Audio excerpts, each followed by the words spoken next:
musician, page, Weldon Gorey. Hello. Baltazar, Jessica G. Smith. Oh, I think you're on mute. Yeah, it's not, my computer's a little slow. Hello, everybody. Hello. First citizen, servant, Peter, third watchman, Saya Floyd. Hello.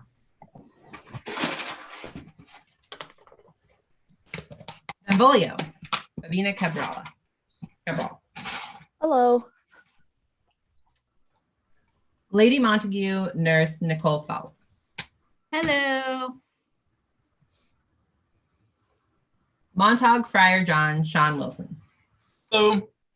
Lady Capulet, Gabby Grace. Yo.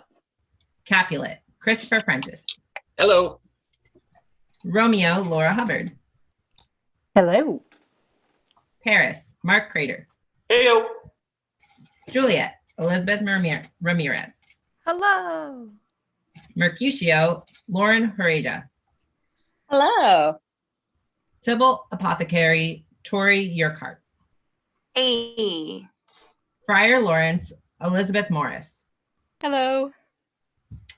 And that is our cast. Okay, thank you so much. Because now the live stream is all set up. If anyone wants to share it, the link is in the Zoom call as well as on the My Entertainment World Facebook page and our Twitter at MyEntWorld on Twitter. Okay, so if everybody could turn their cameras off when they're not in the scene. And I think other than that, I think we're ready to go. So Romeo and Juliet, Act 1, prologue.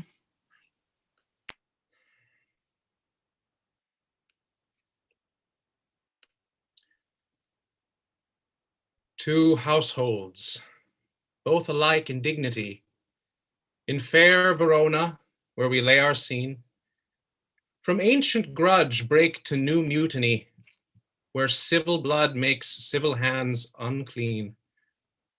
From forth the fatal loins of these two foes, a pair of star-crossed lovers take their life, whose misadventured piteous overthrows doth with their death bury their parents' strife. The fearful passage of their death-marked love and the continuance of their parents' rage, which but their children's end not could remove, is now the 2 hours' traffic of our stage. The which, if you with patient ears attend, what here shall miss, our toil shall strive to mend. Scene 1, Verona, a public place. Enter Samson and Gregory of the House of Capulet, armed with swords and bucklers. Gregory, oh my word, will not carry coals. No, for then we should be colliers. I mean, and we being callers will draw.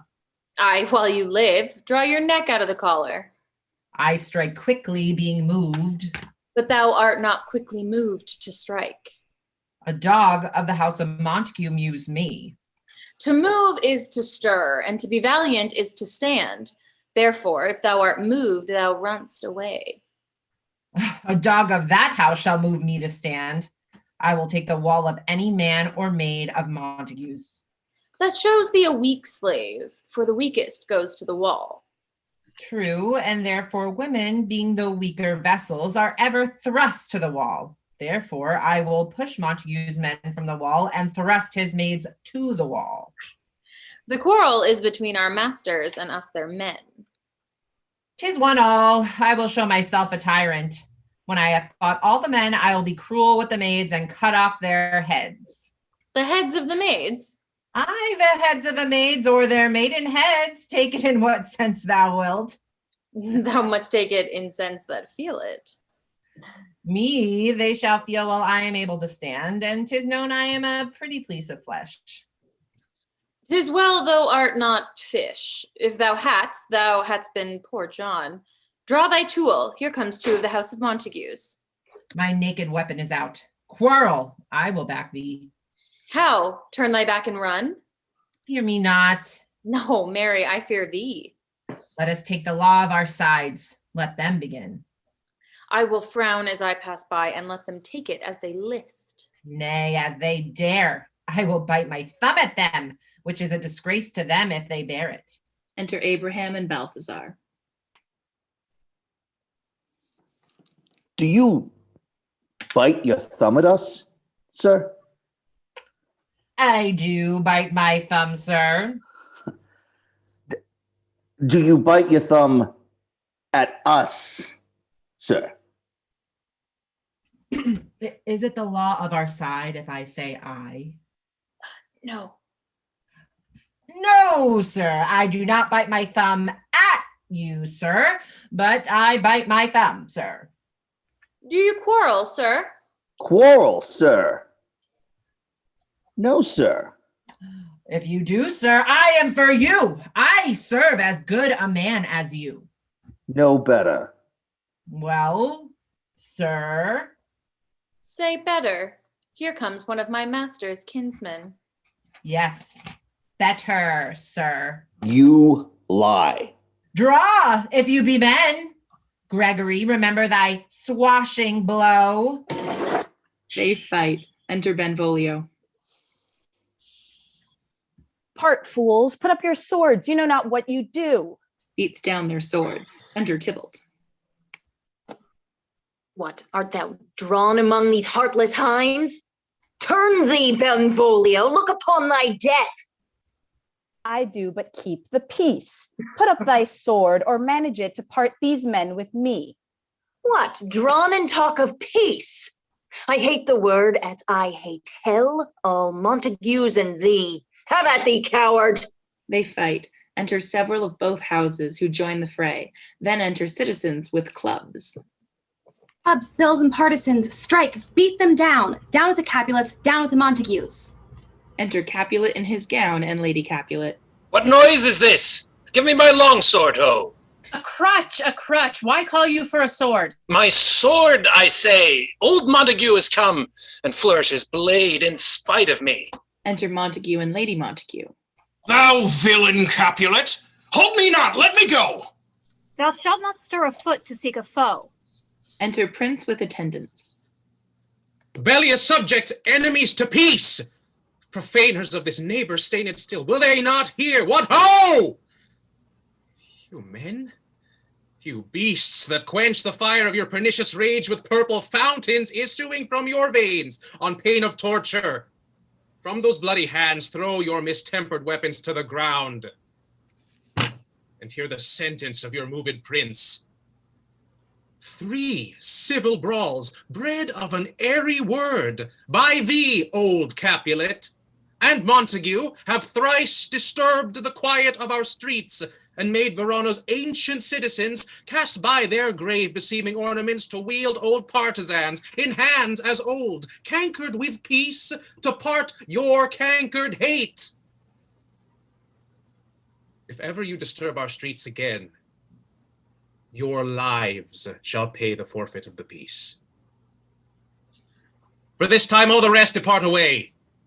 You, Capulet, shall go along with me. And Montague, come you this afternoon to know our further pleasure in this case. To Old Freetown, our common judgment place.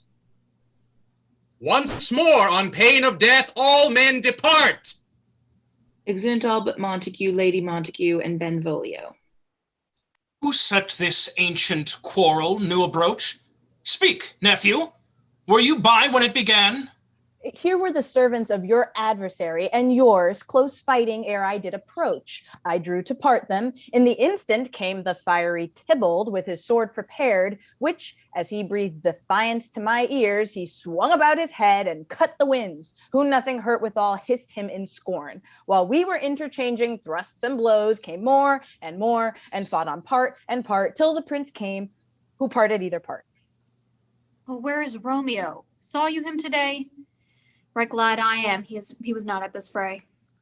Madam, an hour before the worshipped sun peered forth the golden window of the east, a troubled mind drave me to walk abroad, where underneath the grove of sycamore that westward rooteth from the city's side, so early walking did I see your son. Towards him I made, but he was ware of me and stole into the covert of the wood. I, measuring his affections by my own, that most are busied when they are most alone, pursued my humor, not pursuing his. and gladly shun who fled from me. Many a morning hath he there been seen with tears augmenting the fresh morning dew, adding to clouds more clouds with his deep sighs. But all so soon as the all-cheering sun should in the furthest east begin to draw the shady curtains from Aurora's bed, away from the light steals home my heavy son, and private in his chamber pens himself, shuts up his windows, locks far daylight out, and makes himself an artificial night. Black and portentous must this humor prove, unless good counsel may the cause remove. My noble uncle, do you know the cause? I neither know it nor can learn of him. Have you importuned him by any means? Both by myself and many other friends. But he, his own affection's counselor, is to himself.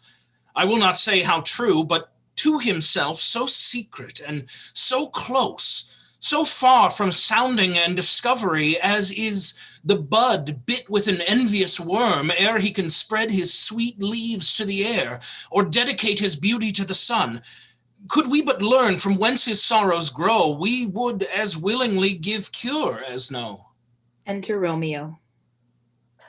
See where he comes. So please you, step aside. I'll know his grievance, or be much denied. I would thou wert so happy by thy stay to hear true shrift. Come, madam, let's away. Exeunt Montague and Lady Montague. Good morrow, cousin. Is the day so young? But news struck 9. Ay me, sad hours seem long. Was that my father that went hence so fast? It was. What sadness lengthens Romeo's hours? Not having that which having makes them short. In love? Out. Of love? Out of her favor, where I am in love.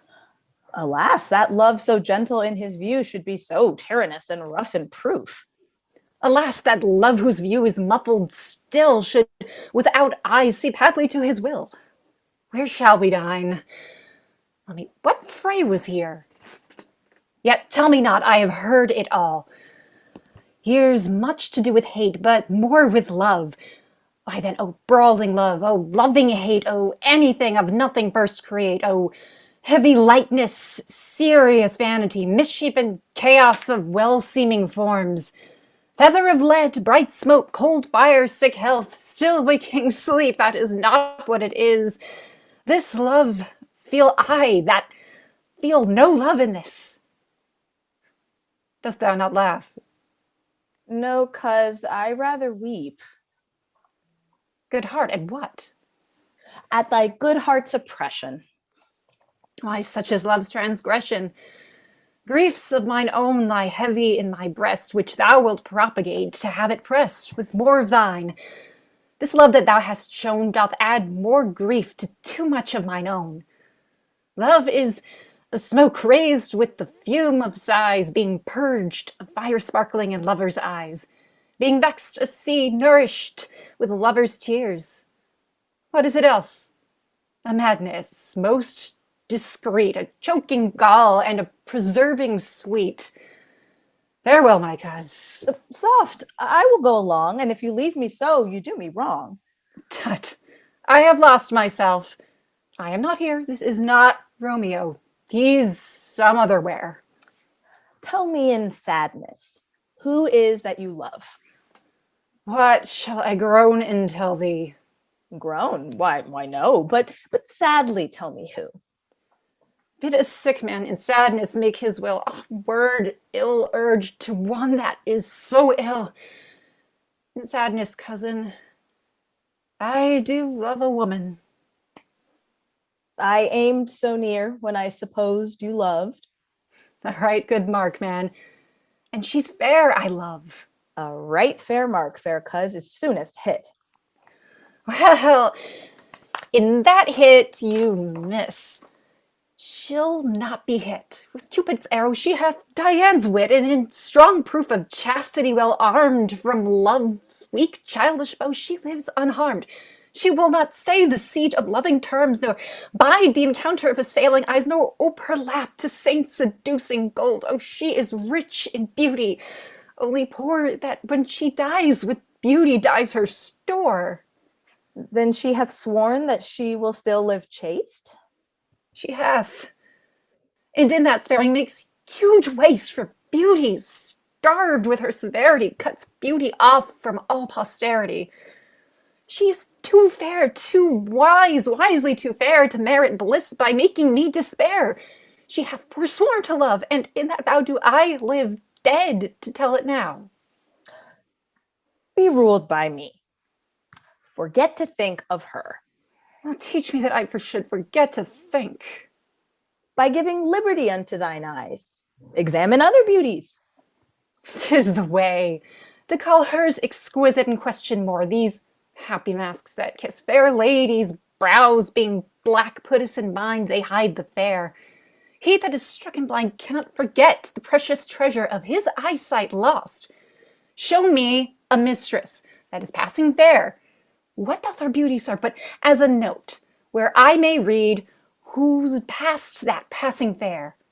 Farewell, thou canst not teach me to forget. I'll pay that doctrine or else die in debt. Exeunt. Scene 2, a street. Enter Capulet, Paris, and servant. But Montague is bound, as well as I, in penalty alike. And 'tis not hard, I think, for men so old as we to keep the peace. Of honorable reckoning are you both, and pity 'tis you lived at odds so long. But now, my lord, what say you to my suit? But saying o'er what I have said before, my child is yet a stranger in the world. She hath not seen the change of 14 years. Let 2 more summers wither in their pride, ere we may think her ripe to be a bride. Younger than she, our happy mother's maid. And too soon marred are those so early made. The earth hath swallowed up all my hopes, but she is the hopeful lady of my earth. But woo her, gentle Paris, get her heart. My will to her consent is but a part, and she agree, within her scope of choice lies my consent and fair according voice. This night I hold an old accustomed feast, whereto I have invited many a guest, such as I love, and you, among the store, one more most welcome makes my number more.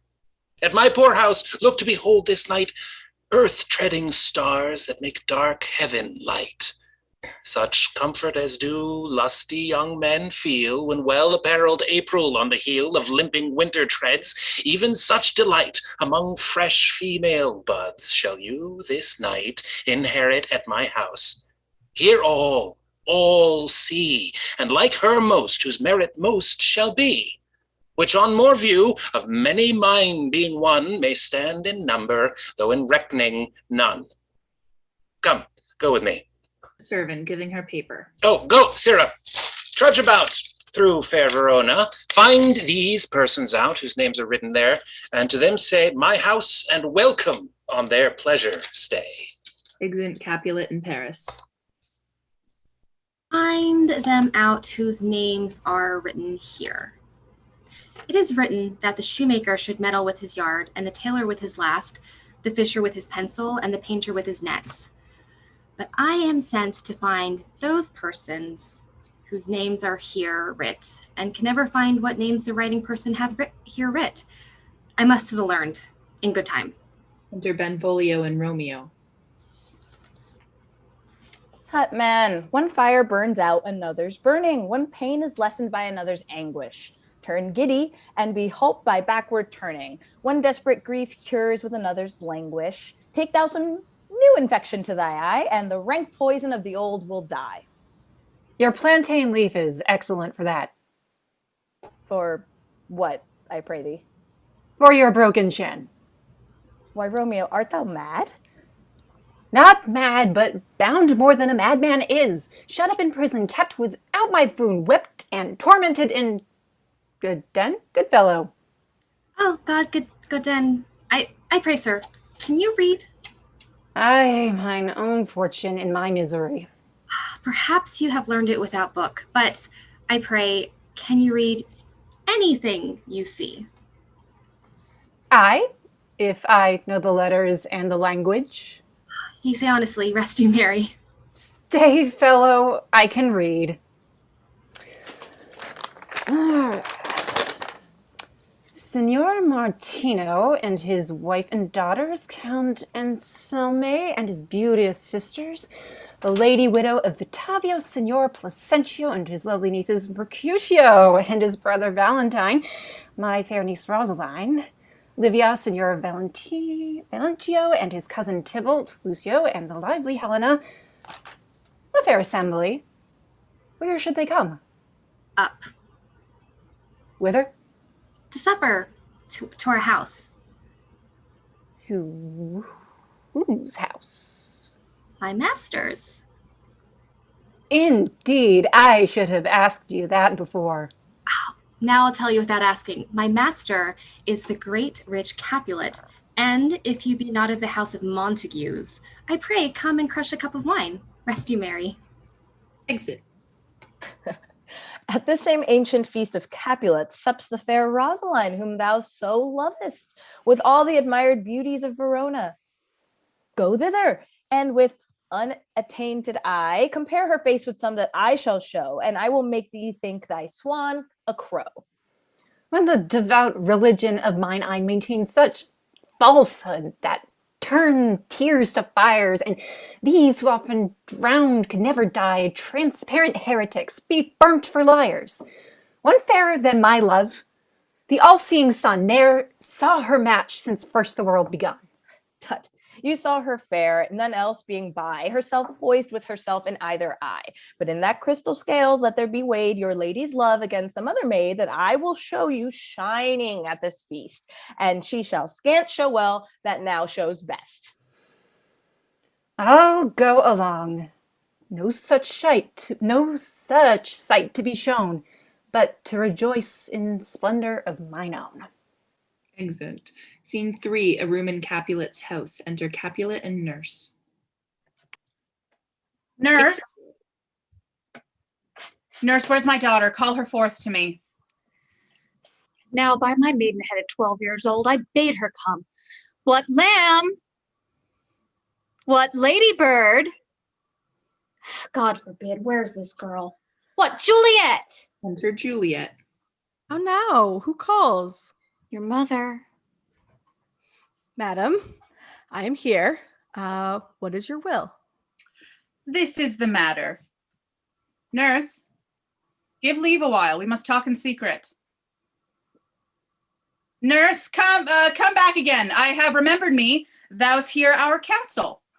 Thou knowest my daughter's of a pretty age. Faith, I can tell her age unto an hour. She's not 14. I'll lay 14 of my teeth, and yet to my teeth be it spoken, I have but 4. She is not 14. How long is it now till Lammas tide? A fortnight and odd days. Even or odd of all days of the year, come Lammas Eve at night shall she be 14. Susan and she, God rest all Christian souls, were of an age, well, Susan is with God. She was too good for me. But as I said, on Lammas Eve at night shall she be 14. That shall she, Mary, I remember it well. 'Tis since the earthquake now 11 years, and she was weaned. I never shall forget it. Of all the days of the year, upon that day, for I had then laid a wormwood to my dug, sitting in the sun under the dove house wall. My lord and you were then at Mantua. Nay, I do bear a brain, but as I said, when it did taste the wormwood on the nipple of my dug, and it felt better, pretty fool, to see it tetchy and fall out with the dug. Shake, quoth the dove house, 'twas no need, I trow, to bid me trudge. And since that time it is 11 years. For then she could stand alone, and by the rood, she could have run and waddled all about, for even the day before she broke her brow.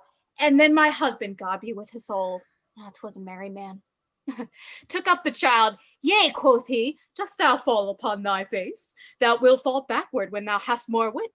Wilt thou not, Jewel? And by my holiday, the pretty wretch left crying and said, I, to see it now, how a jest shall come about. I warrant and I should live 1,000 years. I never should forget. Wilt thou not, Jewel, quoth he, and the pretty fool, it stinted, and said I. Enough of this, I pray thee. Hold thy peace. Yes, madam. Yet I cannot choose but laugh, and to think it should leave crying and say I. And yet I warrant it had upon its brow a bump as big as a young cockerel's stone, a parlous knock, and it cried bitterly. Yea, quoth my husband, fall'st thou upon thy face, thou wilt fall backward when thou come stage. Wilt thou not, Jewel? It stinted and said I. And stint thou too, nurse, I pray thee. Nurse, say I. Peace I have done. God mark me to his grace. Thou wast the prettiest babe that e'er I nursed. And I might live to see thee married once. I have my wish. Marry? That marry is the very theme I came to talk of. Tell me, daughter Juliet, how stands your disposition to be married? It is an honor I dream not of. An honor. Were not I thine only nurse, I would say thou hadst sucked wisdom from thy teat. Well, think of marriage now. Younger than you, here in Verona, ladies of esteem are made already mothers. By my count, I was your mother much upon these years that you are now a maid. Thus then, in brief, the valiant Paris seeks you for his love. A man, young lady, such a man as all the world. Why, he's a man of wax. Verona's summer hath not such a flower. Nay, he's a flower, in faith, a very flower. What say you? Can you love the gentleman? This night you shall behold him at our feast. Read o'er the volume of young Paris's face, and find delight writ there with beauty's pen. Examine every married lineament, and see how one another lends content, and what obscured in this fair volume lies, find written in the margent of his eyes. This precious book of love, this unbound lover, to beautify him only lacks a cover. The fish lives in the sea, and 'tis much pride for fair without the fair within to hide. That book in many's eyes doth share the glory that in gold clasps locks in the golden story. So shall you share all that he doth possess by having him, making yourself no less. No less, nay, bigger. Women grow by men. Mm. Speak briefly. Can you like of Paris love? I'll look to like, if looking liking move, but no more deep will I endart mine eye than your consent gives strength to make it fly. Enter a servant. Madam, the guests are come, supper served up, you called, my young lady asked for, the nurse cursed in the pantry, and everything in extremity. I must hence to wait. I beseech you, follow straight. We follow thee. Exit servant. Juliet, the county stays. Go, girl. Seek happy nights to happy days. Excellent. Scene 4, a street. Enter Romeo, Mercutio, Benvolio with 5 or 6 maskers, torchbearers, and others. What shall be the speech bespoke for our excuse, or shall we on without an apology? The date is out of such prolixity. We'll have no Cupid hoodwink with a scarf, bearing a Tartar's painted bow of lath, scaring the ladies like a crow keeper, nor no without book prologue faintly spoke after the prompter for our entrance. But let them measure us by what they will. We'll measure them a measure and be gone. Give me a torch, I am not for this ambling. Being but heavy, I will bear the light.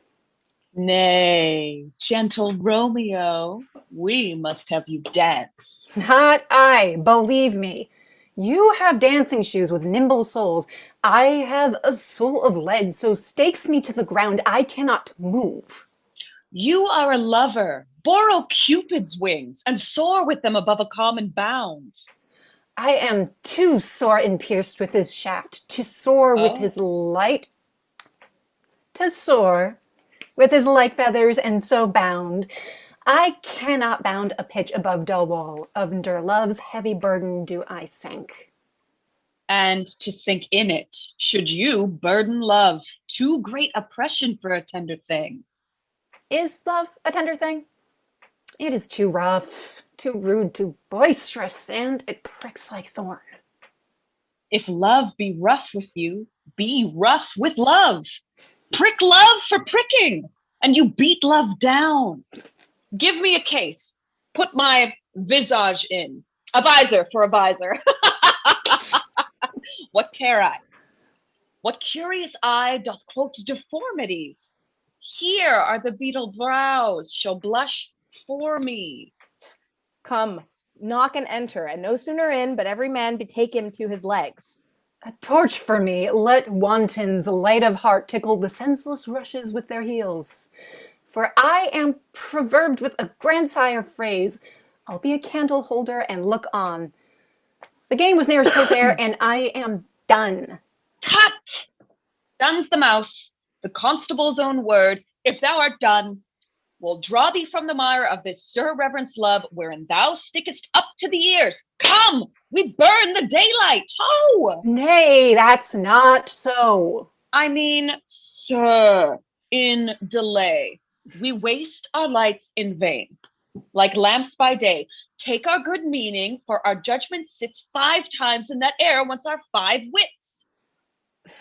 And we mean well in going to this mask, but 'tis no wit to go. Why?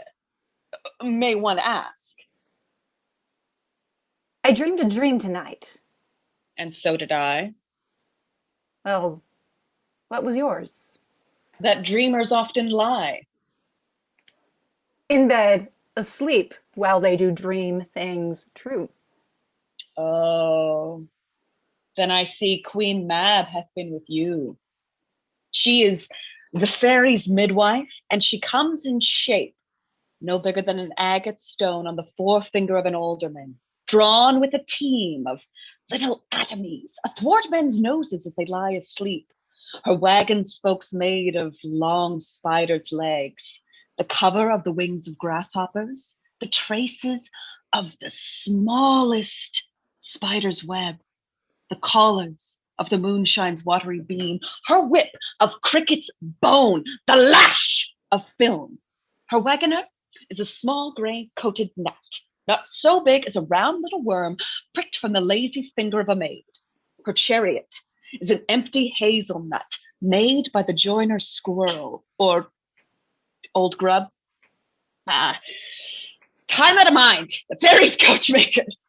And in this state, she gallops night by night through lovers' brains until they dream of love, or courtiers' knees that dream on curtsies straight, or lawyers' fingers that straight dream on fees, or ladies' lips who straight on kisses dream, which oft the angry Mab with blisters plagues, because their breaths with sweetmeats tainted. They are. Sometimes she gallops over a courtier's nose, and then dreams he of smelling out a suit. And sometimes she comes with a tithe pig's tail, tickling a parson's nose as he lies asleep, and then dreams he of another benefice. Sometimes she driveth over a soldier's neck, and then he dreams of cutting foreign throats, of breaches, ambuscados, Spanish blades, of healths 5 fathoms deep, and then anon drums in his ear, at which he wakes and starts, and thus being frightened swears a prayer or two and sleeps again. This is the very Mab that plaits the manes of horses in the night, which bakes the elf locks in foul sluttish hairs, which once entangled much misfortune bodes. This is the hag, when maids lie on their backs, that presses them and learns them first to bear, making them women of good carriage. This is she. Peace, peace, Mercutio, peace. Thou talk'st of nothing. True. I talk of dreams, which are the children of an idle brain, begot of nothing but vain fantasy, which is as thin of substance as the air and more inconstant than the wind, which woos even now the frozen bosom of the north, and being angered puffs away from thence, turning his face to the dew dropping south. This wind you talk of blows us from ourselves. Supper is done, and we shall come too late. I fear too early. For my mind misgives some consequence, yet hanging in the stars shall bitterly begin his fearful date with this night's revels, and expire this term of a despised life close to my breast by some vile forfeit of untimely death. But he that hath the steerage of my course, direct my sail. On, lusty gentlemen. Strike, drum. Exeunt. Scene 5, a hall in Capulets' house. Musicians waiting, enter servingmen with napkins. Where's Pot Pan? That he helps not to take away? He shift a trencher? He scrape a trencher? When good manners shall lie all in one or two men's hands, and they unwashed too, 'tis a foul thing. Away with the joint stools, remove the cork cupboards, look to the plates. Good thou, save me a piece of marchpan, and as thou lovest me, let the porter let in Susan Grindstone and Nell, Antony, and Pot Pan. Aye, boy, ready. You are looked for and called for, asked for and sought for in the grand chamber. We cannot be here and there too. Surely, boys, be brisk a while, and the longer liver take all. Enter Capulet with Juliet and others in his house, meeting guests and maskers. Welcome, gentlemen. Ladies that have their toes unplagued with corns will have a bout with you. My mistresses, which of you all will now deny to dance? She that makes dainty, she, I'll swear, hath corns. Am I come near you now? Welcome, gentlemen. I have seen the day that I have worn a visor and could tell a whispering tale in a fair lady's ear, such as would please. 'Tis gone. 'Tis gone. 'Tis gone. You are welcome, gentlemen. Come, musicians, play. A hall, give room, and foot it, girls. Music plays and they dance.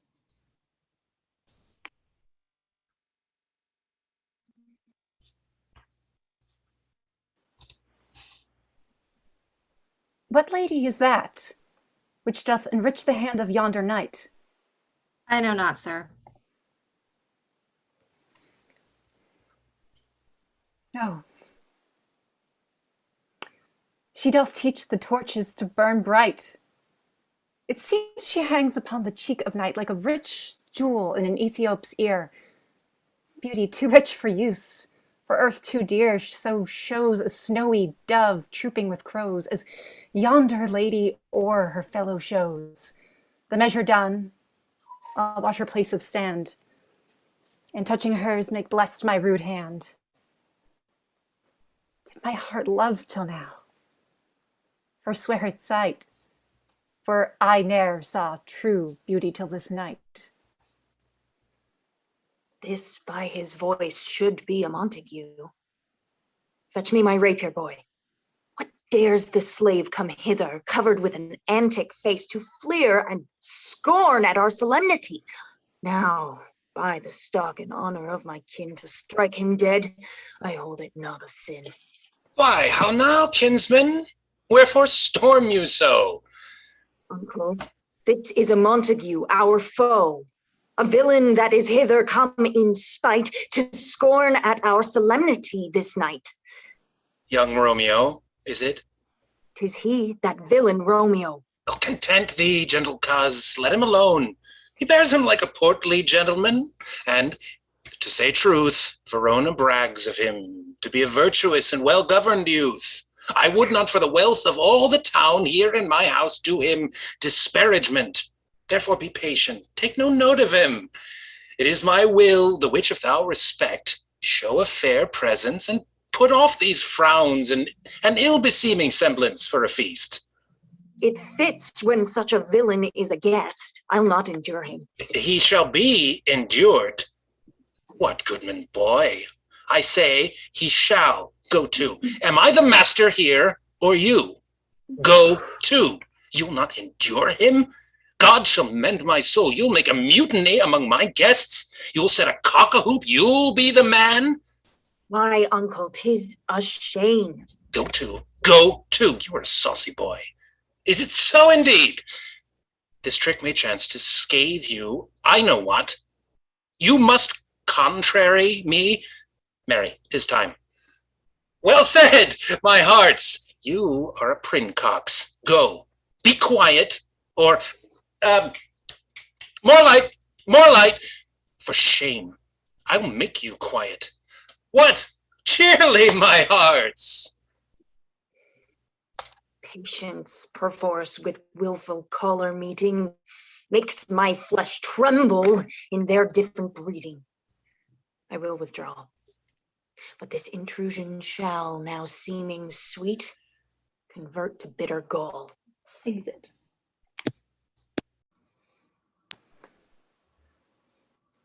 If I profane with my unworthiest hand this holy shrine, the gentle fine is this: my lips, two blushing pilgrims, ready stand to smooth that rough touch with a tender kiss. Good pilgrim, you do wrong your hand too much, which mannerly devotion shows in this, for saints have hands that pilgrims' hands do touch, and palm to palm is holy palmer's kiss. Have not saints lips, and holy palmers too? I, pilgrim, lips that they must use in prayer. Oh, then, dear saint, let lips do what hands do. They pray, grant thou, lest faith turn to despair. Saints do not move, though grant for prayer's sake. Then move not, but my prayer's effect I take. Thus from my lips, by yours, my sin is purged. Then have my lips the sin that they have took? Sin from thy lips? No trespass sweetly urged. Give me my sin again. You kiss by the book. Madam, your mother craves a word with you. Oh, what is her mother? Mary Bachelor. Her mother is the lady of the house, and a good lady, and a wise, and a virtuous. I nursed her daughter that you talked withal. I tell you, he that can lay hold of her shall have the chinks. She a Capulet? Oh, dear account, my life is my foe's debt. Away, begone, the sport is at the best. Aye, so I fear the more is my unrest. Nay, gentlemen, prepare not to be gone. We have a trifling, foolish banquet towards. Even so. Why then, I thank you all. I thank you, honest gentlemen. Good night. More torches here. Come on then. Let's to bed. Ah, Sarah, by my faith, it waxes late. I'll do my rest. Exeunt all but Juliet and the nurse. Come hither, nurse. What is yon gentleman? The son and heir of old Tiberio. No, what's he that's now going out the door? Mary, I think be young Petruchio. No, he that follows there, that would not dance. I know not. Go ask his name. Oh, if he be married, my grave is like to be my wedding bed. His name is Romeo, and Montague, the only son of your great enemy. My only love sprung from my only hate. Too early seen unknown and known too late. Oh, prodigious birth of love. It is to me that I must love a loathed enemy. What's this? What's this? A rhyme. I learned it even now with one I danced with all. Really? Anon, come, let's away. The strangers are all gone. Exeunt. Act 2, Scene 1. Elaine by the wall of Capulets' orchard. Enter Romeo. Can I go forward when my heart is here? Turn back, dull earth, and find thy center out! He climbs the wall and leaps down within it. Enter Benvolio and Mercutio. Romeo, my cousin Romeo. He is wise, and on my lie, hath stolen him home to bed. He ran this way and leapt this orchard wall. Call, good Mercutio. Nay, I'll conjure too. Romeo! Humors! Madman! Passion! Lover, appear thou in the likeness of a sigh. Speak but one rhyme, and I am satisfied. Cry but I me. Pronounce but love and dove. Speak to my gossip Venus one fair word, one nickname for her purblind son and heir, young Adam Cupid, that he shot so trim, where King Cophuthra loved the beggar maid. He heareth not, he stirreth not, he moveth not. The ape is dead, and I must conjure him.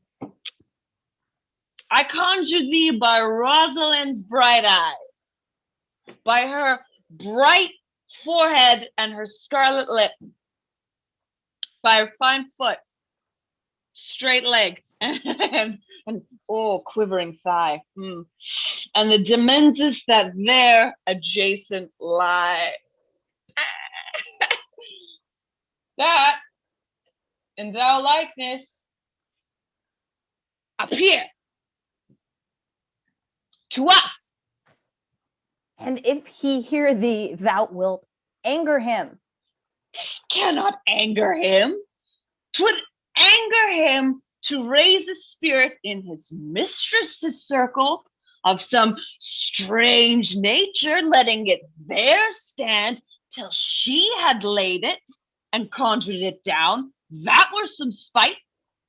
My invocation is fair and honest, and in his mistress's name. I conjure, but only to raise up him. Come, he hath hid himself among these trees to be consorted with the humorous knight. Blind is his love, and best befits the dark. If love be blind, it cannot hit the mark. Now will he sit under a medlar tree and wish his mistress were that kind of fruit, as maids call medlars when they laugh alone. Romeo, that she were. Oh, that she were. And open a catera, thou a pupper in pair. Romeo, good night. Oh, I'll chew my trundle bed.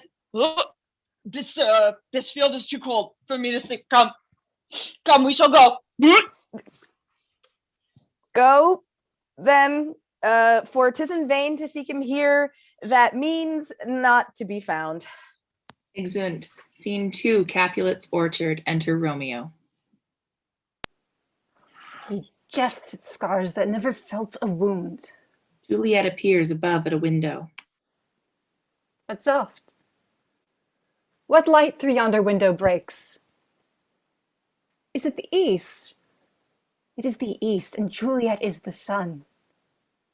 Arise, fair sun, and kill the envious moon, who is already sick and pale with grief that thou, her maid, art far more fair than she. Be not her maid, since she is envious. Her vestal livery is but sick and green, and none but fools do wear it. Cast it off. Oh, it is my lady. Oh, it is my love. Oh, that she knew she were. She speaks, yet she says nothing. What of that? Her eye discourses. I will answer it. Oh, I'm too bold. 'Tis not to me she speaks. Two of the fair stars and all the heaven having some business to entreat her eyes to twinkle in their spheres till they return. What if her eyes were there, they in her head? The brightness of her cheek would shame those stars as daylight doth a lamp. Her eyes in heaven would through the airy region stream so bright that birds would sing and think it were not night. See how she leans her cheek upon her hand. That I were a glove upon that hand, that I might touch that cheek. Me. She speaks. Oh, speak again, bright angel, for thou art as glorious to this night, being o'er my head as is a winged messenger of heaven, unto the white upturned wandering eyes of mortals that fall back to gaze on him when he bestrides the lazy pacing clouds and sails upon the bosom of the air. Romeo. Romeo. Wherefore art thou? Romeo, like deny thy father, refuse thy name. Or if thou wilt not, be but sworn my love, and I'll no longer be a Capulet. Shall I hear more?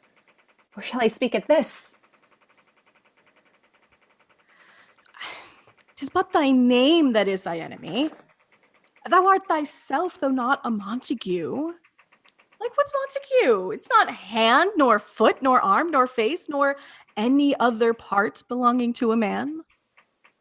Oh, be some other name. What's in a name? That which we call a rose by any other name would smell as sweet. So Romeo would, were he not Romeo called, retain that dear perfection which he owes without that title. Oh, Romeo, doff thy name, and for that name which is no part of thee, take all myself. I take thee at thy word. Call me but love, and I'll be new baptized. Henceforth I never will be Romeo. What? Man art thou that thus bescreened in night, so stumblest upon my counsel? By a name I know not how to tell thee who I am. My name, dear saint, is hateful to myself because it is an enemy to thee. Had I written it, I would tear the word. My ears have not yet drunk 100 words of that tongue's utterance, yet I know the sound. Art thou not Romeo? And a Montague? Neither, fair saint, if either thee dislike. How camest thou hither? Tell me, and wherefore? The orchard walls are high and hard to climb, and the place death, considering who thou art, if any of my kinsmen find thee here. With love's light wings did I o'erperch these walls. For stony limits cannot hold love out, for what love can do that dares love attempt. Therefore thy kinsmen are no let to me. If they do see thee, they will murder thee. Alack, there lies more peril in thine eye than 20 of their swords. Look thou but sweet, and I am proof against their enmity. I would not for the world they saw thee here. I have knights cloaked to hide me from their sight. And but thou love me, let them find me here. My life were better ended by their hate than death prorogued, wanting of thy love. By whose direction foundst thou out this place? Thy love, who first did prompt me to inquire. He lent me counsel, and I lent him eyes. I am no pilot, yet wert thou as far as that vast shore washed with the farthest sea, I would adventure for such merchandise. Thou know'st the mask of night is on my face, else would a maiden blush bepaint my cheek for that which thou hast heard me speak tonight. Fain would I dwell on form, fain deny what I have spoke. Farewell compliment. Dost thou love me? I know thou wilt say aye, and I will take thy word. Yet if thou swearest, thou mayest prove false. At lovers' perjuries, they say Jove laughs. Oh, gentle Romeo, if thou dost love, pronounce it faithfully. Or if thou thinkst I am too quickly won, I'll frown and be perverse and say thee nay. So thou wilt woo, but else not for the world. In truth, fair Montague, I am too fond. And therefore thou mayest think my behavior light, but trust me, gentlemen, I'll prove more true than those that have more cunning to be strange. Oh, I should have been more strange. I must confess, but that thou overheardst ere I was ware my true love's passion. Therefore, pardon me, and not impute this yielding to light love, which the dark night hath so discovered. Lady, by yonder blessed moon, I swear that tips with silver all these fruit tree tops. Oh, swear not by the moon, the inconstant moon that monthly changes in her circled orb, lest that thy love prove likewise variable. What shall I swear by? Or do not swear at all. Or if thou wilt, swear by thy gracious self, which is the god of my idolatry, and I'll believe thee. If my heart's dear love. Well, do not swear. Although I joy in thee, I have no joy in this contract tonight. It's too rash, too unadvised, too sudden, too like the lightning, which doth cease to be, ere one can say it lightens. Sweet, good night. This bud of love by summer's ripening breath may prove a beauteous flower when next we meet. Good night. Good night. As sweet repose and rest come to thy heart as that within my breast. Oh, wilt thou leave me so unsatisfied? What satisfaction canst thou have tonight? The exchange of thy love's faithful vow for mine. I gave thee mine before thou didst request it, and yet I would it were to give again. Wouldst thou withdraw it? For what purpose, love? But to be frank and give it thee again. And yet I wish but for the thing I have. My bounty is as boundless as the sea. My love is deep. The more I give to thee, the more I have, for both are infinite. Juliet! I hear some noise within. Dear love, adieu. Anon, good nurse. Sweet Montague, be true. Stay but a little. I'll come again. Exit above. Oh, blessed, blessed night. I am feared being in night. All this is but a dream. Too flattering, sweet to be substantial. Re-enter Juliet above. 3 words, dear Romeo, and good night indeed. That if thy bent of love be honorable, thy purpose marriage, send me word tomorrow. By one I'll procure to come to thee, where and what time thou wilt perform the rite. And all my fortunes at thy foot I'll lay, and follow thee, my lord, throughout the world. Madam! I come, anon. But if thou meanst not well, I do beseech thee. Madam! Oh, by and by I come. To cease thy suit and leave me to my grief. Tomorrow I will send. So thrive my soul. 1,000 times. Good night. Exit above. 1,000 times the worse to want thy light. Love goes toward love as schoolboys from their books, but love from love toward school with heavy looks. Retiring. Re-enter Juliet above. Romeo! Psst. All for a falconer's voice to lure this tassel gentle back again. Bondage is hoarse and may not speak aloud, else I would tear the cave where echo lies, and make her airy tongue more hoarse than mine with repetition of my Romeo's name. Is it my soul that calls upon my name? How silver sweet sound lovers' tongues by night, like softest music to attending ears. Romeo. My dear.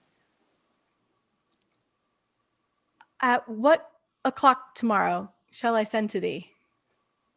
At the hour of 9. I will not fail. 'Tis 20 years till then. I forgot why I did call thee back. Well, let me stand here till I remember it. I shall forget to have thee stand there, still remembering how I love thy company. And I'll still stay, to have thee still forget, forgetting any other home but this. 'Tis almost morning. I would have thee gone, and yet no further than a wanton's bird who lets it hop a little from her hand like a poor prisoner in his twisted gyves, and with a silk thread plucks it back again, so loving jealous of his liberty. I would I were thy bird. Sweet, so would I. Yet I should kill thee with much cherishing. Good night. Good night. Oh, parting is such sweet sorrow. I shall say good night till it be morrow. Exit above. Sleep dwell upon thine eyes, peace in thy breast. Would I were sleep and peace, so sweet to rest. Hence I will to my ghostly father's cell his help to crave, my dear hap to tell. Exit. Scene 3, Friar Lawrence's cell. Enter Friar Lawrence with a basket. The gray-eyed morn smiles on the frowning night, checkering the eastern clouds with streaks of light, and flecked darkness like a drunkard reels from forth day's path and Titan's fiery wheels.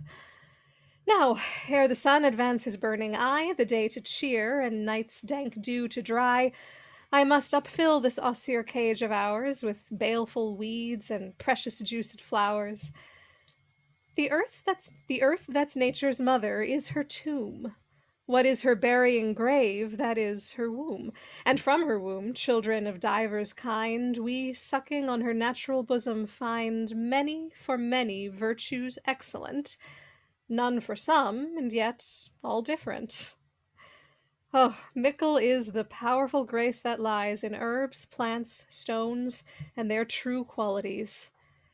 For naught so vile that on the earth doth live, but to the earth some special good doth give.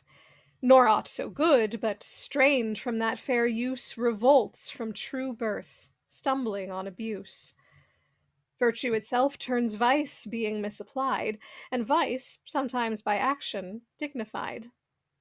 Within the infant rind of this small flower, poison hath residence, and medicine power. For this being smelt, with that part cheers each part. Being tasted, slays all senses with the heart. Two such opposite kings encamp them still in man as well as herbs, grace and rude will. And where the worser is predominant, full soon the canker death eats up that plant. Enter Romeo. Good morrow, father. Benedicite, what early tongue so sweet saluteth me? Young son, it argues a distempered head, so soon to bid good morrow to thy bed. Care keeps his watch in every old man's eye, and where care lodges, sleep will never lie. But where unbruised youth with unstuffed brain doth couch his limbs, there golden sleep doth reign. Therefore thy earliness doth me assure thou art uproused by some distemperature. Or, if not so, then here I hit it right. Our Romeo hath not been in bed tonight. Alas, it's true. The sweeter rest was mine. God pardon sin. Wast thou with Rosaline? Rosaline? My ghostly father, no, I forgot that name, and that name's woe. Well, that's my good son, but where hast thou been then? I'll tell thee ere thou ask it me again.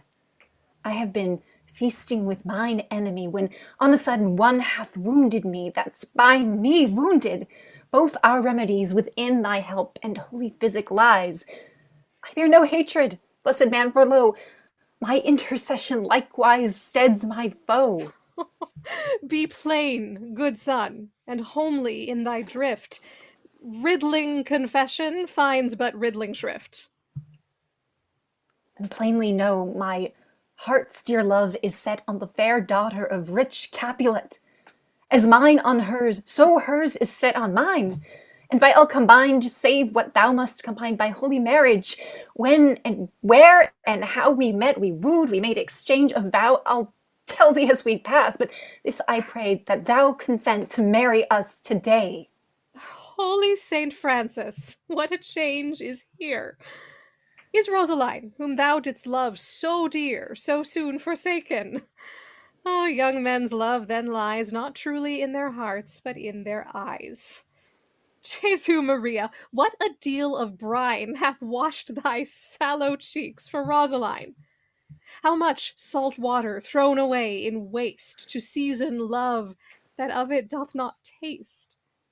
The sun not yet thy sighs from heaven clears, thy old groans ring yet in my ancient ears. Lo, here upon thy cheek the stain doth sit of an old tear that is not washed off yet. If e'er thou wast thyself and these woes thine, thou and these woes were all for Rosaline. And art thou changed? Pronounce this sentence then: women may fall when there's no strength in men. Thou chidest me oft for loving Rosaline. For doting, not for loving, pupil mine. And bates me bury love. Not in a grave to lay one in, another out to have. I pray thee, chide not. She whom I love now doth grace for grace and love for love allow, the other did not so. Oh, she knew well thy love did read by rote, and could not spell. But come, young waverer, come, go with me. In one respect I'll thy assistant be, for this alliance may so happy prove to turn your household's rancour to pure love. Oh, let us hence. I stand on sudden haste. Wisely and slow. They stumble that run fast. Exit. Scene 4, a street. Enter Benvolio and Mercutio. Where the devil should this Romeo be? Came he not home tonight? Not to his father's. I spoke with his man. Ah, that same pale, hard-hearted wench that Rosaline torments him so that he will sure run mad. Tybalt, the kinsman of old Capulet, hath sent a letter to his father's house. A challenge? Oh, my life. Romeo will answer it. Any man that can write may answer a letter. Nay, he will answer the letter's master, how he dares, being dared. Alas, poor Romeo, he is already dead, stabbed with a white wench's black eye, shot through the air with a love song, the very pin of his heart cleft with the blind bowboy's butt shaft.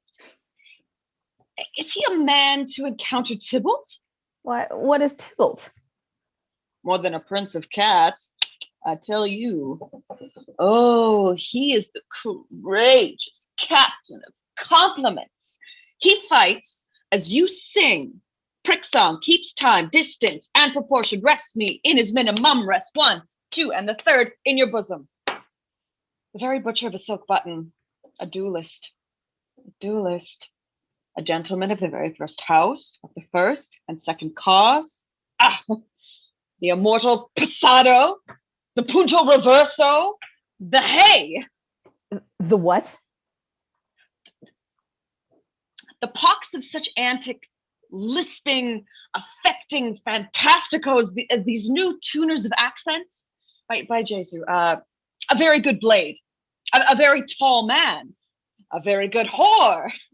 Why is this not a lamentable thing, grandsire, that we should thus be afflicted with these strange flies, these fashion mongers, these perdona-me's who stand so much on the new form that they cannot at ease the old bench? They're bones. Ah, Romeo. Here comes Romeo. Here comes Romeo. Without his roe, like a dried herring, flesh, how thou art fishified. For now he is for the numbers that Petrarch flowed in. Laura to his lady was but a kitchen wench. Mary, she had a better love to berhyme her. Dido, a dowdy. Cleopatra, a gypsy. Helen and Hero, hidlings and harlots. Thisbe, a grey eye, or so. But not to the purpose, Signor Romeo.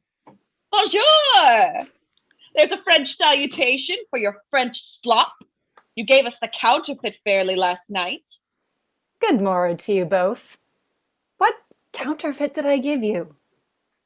The ship, sir, the ship. Can you not conceive? Pardon, good Mercutio. My business was great, and in such a case as mine, a man may strain courtesy. That's as much to say. Such a case as yours constrains a man to bow in the hands. Meaning to courtesy. Thou hast most kindly hit it. A most courteous exposition. Nay, I am the very pink of courtesy. Pink for flower. Right. Well then, my pump is well flowered. Well said. Follow me this just now till thou hast worn out thy pump, and that, when the single soul of it is worn, the jest may remain after the wearing soul singular. Oh, single-souled jest, solely singular for the singleness. Ugh. Come between us. Good, Benvolio. Ugh, my wits faint. Switch and spurs, or I'll cry a match. Nay, if thy wits run the wild goose chase, I have done. For thou hast more of the wild goose in one of thy wits than I am sure I have in my whole 5. Was I with you there for the goose? Thou wast never with me for anything when thou wast not there for the goose. I will bite thy ear off with that jest. Oh, nay, good goose, spite not. Thy wit is a very bitter sweeting. It is a most sharp sauce. And it is it not well served to a sweet goose? Oh, here's a wit of chervil that stretches from an inch narrow to an ell broad. Well, I stretch it out for that word broad, which, added to the goose, proves thee far and wide a broad goose. Why? Is not this better now than groaning for love? Now thou art sociable. Now thou art Romeo. Now art thou what thou art by art as well as by nature. For this dribbling love, it's like a great natural that runs, lolling up and down to just hide his bauble in a hole. Stop there. Stop there. Thou desirest me to stop in my tail against the hair? Thou wouldst else have made thy tail large. Oh, that art deceived. I would have made it short, for I was to come to the whole depth of my tail and meant indeed to occupy the argument no longer. Oh, here's goodly gear. Enter Nurse and Peter. A sail. A sail. Two. A shirt and a smock. Peter? On. My fan, Peter. Good Peter, to hide her face, for her fan's the fairer face. God ye good morrow, gentlemen. God ye good den, fair gentle woman. Is it good den? 'Tis no less, I tell you, for the body hand of the dial is now upon the prick of noon. Out upon you, what a man are you? One gentleman that God hath made for himself to mar. By my troth, it is well said for himself to mar, quotha. Gentlemen, can any of you tell me where I may find the young Romeo? I can tell you, but young Romeo will be older when you have found him than when he was when you sought him. I am the youngest of that name, for fault of a worse. You say well. Yeah? Is the worst well? Very well took a faith. Wisely. It's wisely. If you be he, sir, I desire some confidence with you. You will indict him to some supper. Oh, abad. So, ho. What hast thou found? No hair, sir. Unless a hair, sir, in a Lenten pie that is something stale and hoar ere it be spent. An old hair whore and an old hare whore is a very good meat in Lent, but a hare that is a whore is too much for a score. When it whores ere it be spent. Romeo, will you come to your father's? Will to dinner hither? Romeo. I will follow you. Farewell, ancient lady. Farewell, lady, lady, lady, lady, lady, lady. Exit Mercutio and Benvolio. Marry, farewell. I pray you, sir, what saucy merchant was this that was so full of his ropery? A gentleman, nurse, that loves to hear himself talk, and will speak more in a minute than he will stand to in a month. And to speak anything against me, I'll take him down, and we're lustier than he is, and 20 such jacks, and if I cannot, I'll find those that shall. Scurvy knave, I am none of his flirt gills, I am none of his skeins mates, and thou must stand by too, and suffer every name to use me at his pleasure. I saw no man use you a pleasure. If I had, my weapon, I should have quickly had been out. I warrant you, I dare draw as soon as another man, if I see occasion in a quarrel, and the law on my side. Now, afore God, I am so vexed that every part about me quivers. Scurvy knave. Pray you, sir, a word. And as I told you, my young lady bade me inquire you out. What she bade me say, I will keep to myself. But first, let me tell you, if you shall lead her into a fool's paradise, as they say, it were a very gross kind of behavior, as they say. For the gentlewoman is young, and therefore, if you should deal double with her, truly it were an ill thing to be offered to any gentlewoman, and a very weak dealing. Nurse, commend me to thy lady, and mistress, I protest unto thee. Good heart and eye of faith, I will tell her as much. Lord, Lord, she will be a joyful woman. What wilt thou tell her, nurse? Thou dost not mark me. I will tell her, sir, that you do protest, which, as I take it, is a gentlemanlike offer. Bid her devise some means to come to shrift this afternoon. And there, she shall at Friar Lawrence's cell be shrived and married. Here's for thy pains. No, truly, sir, not a penny. Oh, too, I say you shall.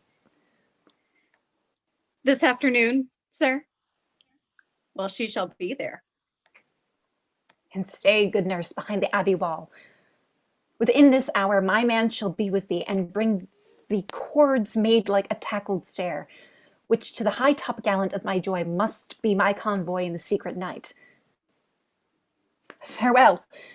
Be trusty, and I'll quit thy pains. Farewell. Commend me to thy mistress. Now God in heaven bless thee. Hark you, sir. What sayest thou, my dear nurse? Is your man's secret? Did you ne'er hear say, two may keep counsel, putting one away? I warrant thee, my man's as true as steel. Well, sir, my mistress is the sweetest lady. Lord, when 'twas a little prating thing. Oh, there was a noble woman in town, one Paris, that would fain to lay knife aboard. But she, good soul, had as lief see a toad, a very toad, as see him. I anger her sometimes and tell her that Paris is the properer man. But I'll warrant you when I say so, she looks as pale as any clout in the versal world. Doth not Rosemary and Romeo begin with the same letter? Aye, nurse, what of that? Both with an R. Ah, mocker. That's the dog's name. R is for the... No, I think that begins with some other letter. And she hath the prettiest sensuousness of you and Rosemary, that it would do you good to hear it. Commend me to thy lady. I 1,000 times. Exit Romeo. Peter. Anon. Peter, take my fan and go before and apace. Excellent. Scene 5, Capulets Orchard. Enter Juliet. Clock struck 9 when I did send the nurse. In half an hour, she promised to return. Oh, perchance she cannot meet him. No, that's not so. Oh, she is lame. Love's herald should be thoughts, which 10 times faster than the sun's beams, driving back shadows over lowering hills. Therefore do nimble pinioned doves draw love, and therefore hath the wind swept Cupid's wings. Now the sun is on the highmost hill of this day's journey, and from 9 till 12 is 3 hours long, and she is not come. Had she the affections and warm youthful blood, she would be as swift in motion as a ball. My words would bandy her to my sweet love, and his to me. Oh, but old folks, many feign as they were dead, unwieldy, slow, heavy, pale as lead. Oh, God, here she comes. Enter Nurse and Peter. Oh, honey nurse, what's news? Hast thou met with him? Send thy man away. Peter, stay at the gate. Exit Peter. Now, good sweet nurse. Oh Lord, why lookst thou sad? Though news be sad, yet tell them merrily. If good, thou shamest the music of sweet news by playing it to me with so sour a face. I am a-weary. Give me leave a while. Fie, how my bones ache. What a jaunt have I had. I wouldst thou had my bones, and I thy news. Nay, come, I pray thee, speak, good nurse, speak. Jesu, what haste. Can you not stay a while? Do you not see that I am out of breath? How art thou out of breath when thou hast breath to say to me that thou art out of breath? Oh, the excuse that thou dost make in this delay is longer than the tale that doth excuse it. Is thy news good or bad? Answer to that, say either, and I'll state the circumstance. Let me be satisfied. Is it good or bad? Well, you have made a simple choice. You know not how to choose a man. Romeo? No, not he. Though his face be better than any man's, yet his leg excels all men's. And for a hand, and a foot, and a body, though they be not to be talked on, yet they are past compare. He is not the flower of courtesy, but I'll warrant him as gentle as a lamb. Go thy ways, wench, serve God. What, have you dined at home? No, but all this I did know before. What says he of our marriage? What of that? Lord, how my head aches. What a head have I. It beats as it would fall in 20 pieces. Ah, my back to the other side. Ah, my back. Beshrew your heart for sending me about to catch my death with jaunting up and down. Faith, I am sorry that thou art not well. Sweet nurse, tell me, what says my love? Your love says, like an honest gentleman, and a courteous, and a kind, and a handsome, and I warrant a virtuous. Where is your mother? Where's my mother? What? She's within. Where should she be? How oddly thou repliest. Your love says, like an honest gentleman, where is your mother? Oh, God's lady dear, are you so hot? Mary, come up, I trow. Is this a poultice for my aching bones? Henceforward, do your messages yourself. Oh, you're such a coil. Come, what says Romeo? Have you got leave to go to Shrift today? I have. Then hie you hence to Friar Lawrence' cell. There stays a husband to make you a wife. Now comes the wanton blood in your cheeks. There'll be scarlet straight at any news. Hie you to church. I must the other way to fetch a ladder by the which your love must climb a bird's nest soon when it is dark.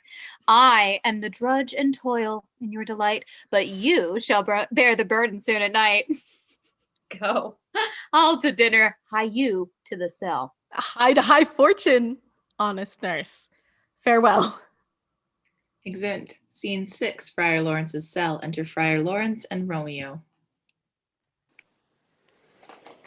So smile the heavens upon this holy act, that after hours with sorrow chide us not. Amen, amen, but come what sorrow can, it cannot countervail the exchange of joy that one short minute gives me in her sight. Do thou but close our hands with holy words, then love-devouring death do what he dare. It is enough, I may but call her mine. These violent delights have violent ends, and in their triumph die, like fire and powder, which as they kiss, consume. The sweetest honey is loathsome in his own deliciousness, and in the taste confounds the appetite. Therefore, love moderately. Long love doth so. Too swift arrives as tardy as too slow. Enter Juliet. Here comes the lady. Oh, so light of foot will ne'er wear out the everlasting flint. A lover may bestride the gossamer that idles in the wanton summer air, and yet not fall. So light is vanity. Good even to my ghostly confessor. Romeo shall thank thee, daughter, for us both. As much to him, else is his thanks too much. Juliet, if the measure of thy joy be heaped like mine, and that thy skill be more to blazon it than sweeten with thy breath this neighbor air, and let rich music's tongue unfold the imagined happiness that both receive in either by this dear encounter. Conceit, more rich in matter than in words, brags of his substance, not of ornament. They are but beggars that can count their worth. But my true love is grown to such excess, I cannot sum up some half of my wealth. Come with me, and we will make short work. For, by your leaves, you shall not stay alone till Holy Church incorporate 2 in 1. Exeunt. Act 3, Scene 1, a public place. Enter Mercutio, Benvolio, page, and servants. I pray thee, good Mercutio, let's retire. The day is hot, the Capulets abroad, and if we meet, we shall not escape a brawl, for now these hot days is the mad blood stirring. Thou art like one of those fellows. Yep. When he enters the confines of a tavern, claps me, his sword, upon the table and says, "Oh, God sent me no need of thee." And by the operation of the second cup, draws it on the drawer when indeed there is no need. Am I like such a fellow? Come. Thou art as hot as a jack in thy mood as any in Italy, and as soon as moved to be moody, as soon moody to be moved. And what two? Nay, well, and there were 2 such. We should have none shortly, for one would kill the other. Thou, why thou wilt quarrel with a man that hath a hair more or a hair less in his beard than thou hast. Thou wilt quarrel with a man for cracking nuts, having no other reason but because thou hast hazel eyes. What eye, but such an eye, would spy out such a quarrel? Thy head is as full of quarrels as an egg is full of meat, and yet thy head hath been beaten as addle, as an egg for quarreling. Thou hast quarreled with a man for coughing in the street, because he hath wakened thy dog that hath lain asleep in the sun. Didst thou not fall out of a tailor for wearing his new doublet before Easter? With another for tying his new shoes with an old ribbon? And yet thou wilt tutor me for quarreling. And I were so apt to quarrel as thou art, any man would buy the fee simple of my life for an hour and a quarter. The fee simple. Ho, ho, ho, simple. By my head, Here come the Capulets. Oh, by my heel, I care not. Enter Tybalt and others. Follow me close, for I will speak to them. Gentlemen, good den, a word with one of you. And but one word, with one of us. Couple it with something. Make it a word and a blow. You shall find me apt enough to that, sir, and you give me the occasion. Could you not take some occasion without giving? Mercutio, thou consortest with Romeo. Consort! Oh! What? Does thou make us minstrels? And thou make minstrels of us? Look to hear nothing but discords. Here's my fiddlestick. That shall make you dance. Zounds, consort! We talk here in the public haunt of men. Either withdraw unto some private place and reason coldly of your grievances, or else depart. Here all eyes gaze on us. Men's eyes were made to look and let them gaze. I will not budge for no man's pleasure. I. Enter Romeo. Well, peace be with you. Here comes my man. But I'll be hanged, sir, if you wear your livery. Mary, go before to field. He'll be your follower. Your worship in that sense may call him man. Romeo, the hate I bear thee can afford no better term than this. Thou art a villain. Tybalt, the reason that I have to love thee doth much excuse the appertaining range to such a greeting. Villain am I none. Therefore, farewell, I see thou knowest me not. Boy, this shall not excuse the injuries that thou hast done me. Therefore turn and draw. I do protest I never injured thee, but love thee better than thou canst devise, till thou shalt know the reason of my love, and so good Capulet, whose name I tender as dearly as mine own, be satisfied. Oh, calm. Honorable, vile submission? Alice Dedicata carries it away. Tybalt! You rat catcher! Will you walk? What wouldst thou have with me? Good king of cats, nothing but one of your 9 lives. That I mean to bold withal, as you shall use me hereafter, dry beat the rest of the 8. Will you pluck your sword out of his pitcher by the ears? Make haste, lest it be mine, and about your ears let it be out. I am for you. Gentle Mercutio, put thy rapier up. Come, sir, your passado. They fight. Draw, Benvolio, beat down their weapons. Gentlemen, for shame, forbear this outrage. Tybalt, Mercutio the prince expressly hath forbidden bandying in Verona's streets. Hold, Tybalt, good Mercutio. Tybalt, under Romeo's arm, stabs Mercutio and flies with his followers. Oh! Oh, I'm hurt. Oh, a plague on both their houses. Oh, I am sped. Is he gone? And hath nothing. What? Art thou hurt? I, a scratch. Mary. Oh, 'tis enough. Where's my page? Go, villain, fetch a surgeon. Exit page. Courage, man. The hurt cannot be much. Oh, no, 'tis not so deep as a well, nor so wide as a church door, but 'tis enough. Oh, 'twill serve. Ask for me tomorrow, and you shall find me a grave. Oh, I am pepper. I wore it for this world. Oh, a plague on both your houses. Zounds, a dog, a cat, a rat, a mouse, a cat, to scratch a man's to death, a braggart, a rogue, a villain that fights by the book of arithmetic. Why the devil you came between us? I was hurt under your arm.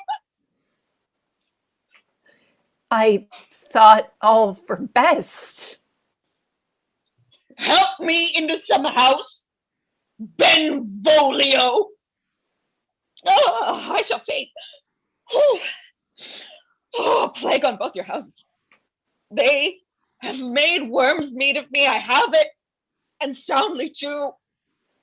Your house is. Except Mercutio and Benvolio. This gentleman, this prince's near ally, my very friend, hath got his mortal hurt in my behalf. My reputation stained with Tybalt's slander, Tybalt that an hour hath been my kinsman. Sweet Juliet, thy beauty hath made me effeminate, and in my temper softened valor's steel. Re-enter Benvolio. Oh, Romeo. Romeo. Brave Mercutio's dead. That gallant spirit hath aspired the clouds, which too untimely here did scorn the earth. This day's black fate on more days doth depend. This begins the woe, others must end. Here comes the furious Tybalt back again. Alive in triumph, and Mercutio slain. Away to heaven, respective lenity and fire-eyed fury be my conduct now. Re-enter Tybalt. Now, Tybalt, take the villain back again that late thou gavest me. For Mercutio's soul is but a little way above our heads, staying for thine to keep him company. Either thou, or I, or both must go with him. Thou, wretched boy, that didst consort him here, shall with him hence. This shall determine that. They fight, and Tybalt falls.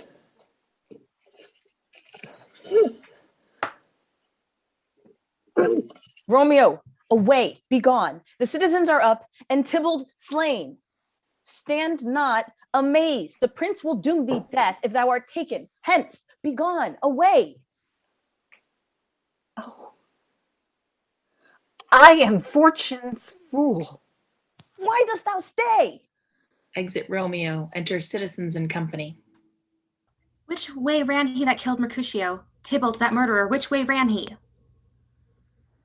There lies that Tybalt. Up, sir, go with me. I charge thee in the prince's name. Obey. Enter prince attended, Montague, Capulet, their wives, and others. Where are the vile beginners of this fray? O noble prince, I can discover all the unlucky manage of this fatal brawl. There lies the man slain by young Romeo that slew thy kinsman, brave Mercutio.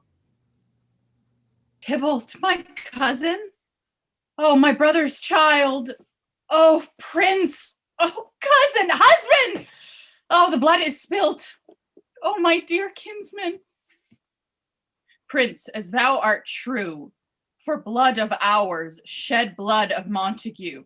Benvolio. Oh, cousin. Benvolio, who began this bloody fray? Tybalt, here slain, whom Romeo's hand did slay. Romeo that spoke him fair, bade him bethink how nice the quarrel was, and urged withal your high displeasure. All this uttered with gentle breath, calm look, knees humbly bowed, could not take truce with the unruly spleen of Tybalt, deaf to peace, but that he tilts with piercing steel at bold Mercutio's breast, who all as hot turns deadly point to point, and with a martial scorn, with one hand beats cold death aside, and with the other sends it back to Tybalt, whose dexterity retorts it. Romeo, he cries aloud, hold friends, friends part, and swifter than his tongue, his agile arm beats down their fatal points, and twixt them rushes, underneath whose arm an envious thrust from Tybalt hit the life of stout Mercutio, and then Tybalt fled.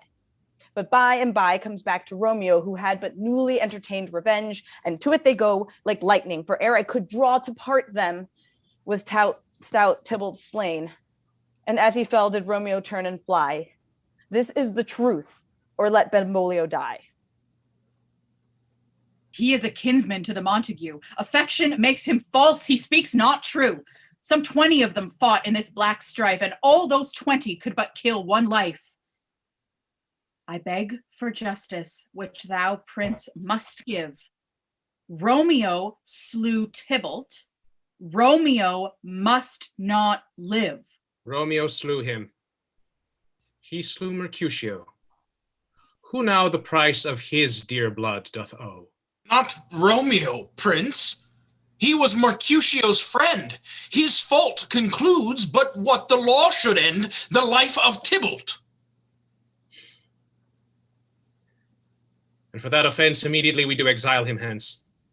I have an interest in your hate's proceeding. My blood for your rude brawls doth lie a-bleeding. But I'll amerce you with so strong a fine that you all shall repent the loss of mine. I will be deaf to pleading and excuses, nor tears nor prayers shall purchase out abuses, therefore use none.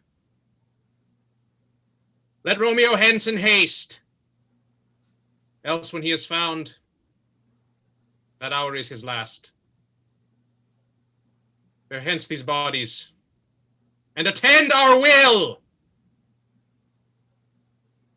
Mercy but murders, pardoning those that kill. Exeunt. Scene 2, Capulets' orchard. Enter Juliet.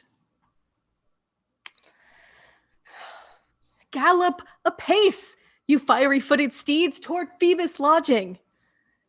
Such a wagoner as Phaethon would whip you to the west and bring in cloudy night immediately. Spread thy close curtain, love-performing night, that runaway's eyes may wink and Romeo leap into these arms, untalked of and unseen.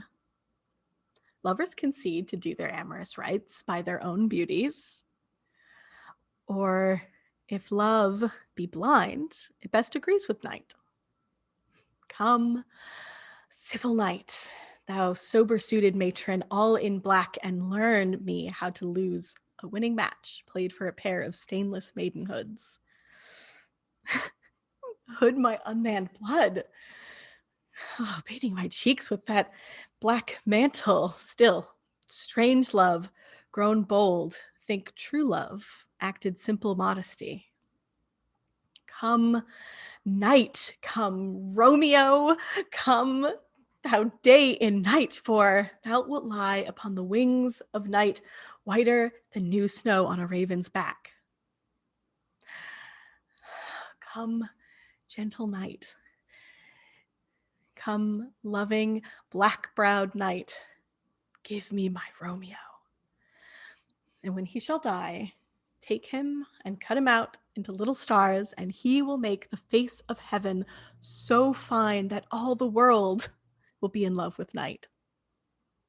And pay no worship to the garish sun. Oh, I have bought a mansion of a love, but not possessed it yet. And though I am sold, not yet enjoyed. So tedious is this day, as is the night before some festival to an impatient child that hath new robes and may not wear them. Here comes my nurse, and she brings news. And every tongue that speaks but Romeo's name speaks heavenly eloquence. Enter nurse with cords. Now, nurse, what news? What hast thou there? The cords that Romeo did bid thee fetch? Aye, the cords. Throws them down. Me, what news? Why dost thou wring thy hands? Well a day. He's dead. He's dead. He's dead. We are undone, lady. We are undone. Alack the day. He's gone. He's killed. He's dead. Can heaven be so envious? Romeo can, though heaven cannot. Romeo. Romeo, whoever would have thought it? Romeo. What devil art thou that dost torment me thus? This torture should be roared in dismal hell. Hath Romeo slain himself? Say thou but I, and bear that vow. I shall poison more than death darting eye of cockatrice. I am not I, if there be such an I, or those eyes shut and make the answer I. If he be slain, say I, or if not, no. Brief sound determine my weal or woe. I saw the wound. I saw with mine eyes, God save the mark. Here on his manly breast, a piteous corse, a bloody piteous corse, pale as ashes, all bedaubed in blood, all in gore blood. I swooned at the sight. Oh, break my heart. Poor, bankrupt, break at once. To prison, eyes, ne'er look on liberty. Vile earth to reign resign, end motion there. And thou and Romeo press one heavy bear. Tybalt, the best friend I had. Oh, courteous Tybalt, honest gentleman, that ever I should live to see thee dead. What storm is this that blows so contrary? Is Romeo slaughtered, and is Tybalt dead? My dear loved cousin and my dearer lord. Then dreadful trumpets sound the general doom, for who is living if those two are gone? Tybalt is gone, and Romeo banished. Romeo that killed him, he is banished. Oh God. Did Romeo's hand shed Tybalt's blood? It did. It did, alas the day it did. Oh, serpent heart, hid with a flowering face. Did ever dragon keep so fair a cave? Beautiful, tyrant, fiend, angelical, dove-feathered raven, wolvish ravening lamb, despised substance of divinest show. Just opposite to what thou justly seemed, a damned saint, an honorable villain. O nature, what hadst thou to do in hell when thou didst bower the spirit of a fiend in moral paradise of such sweet flesh?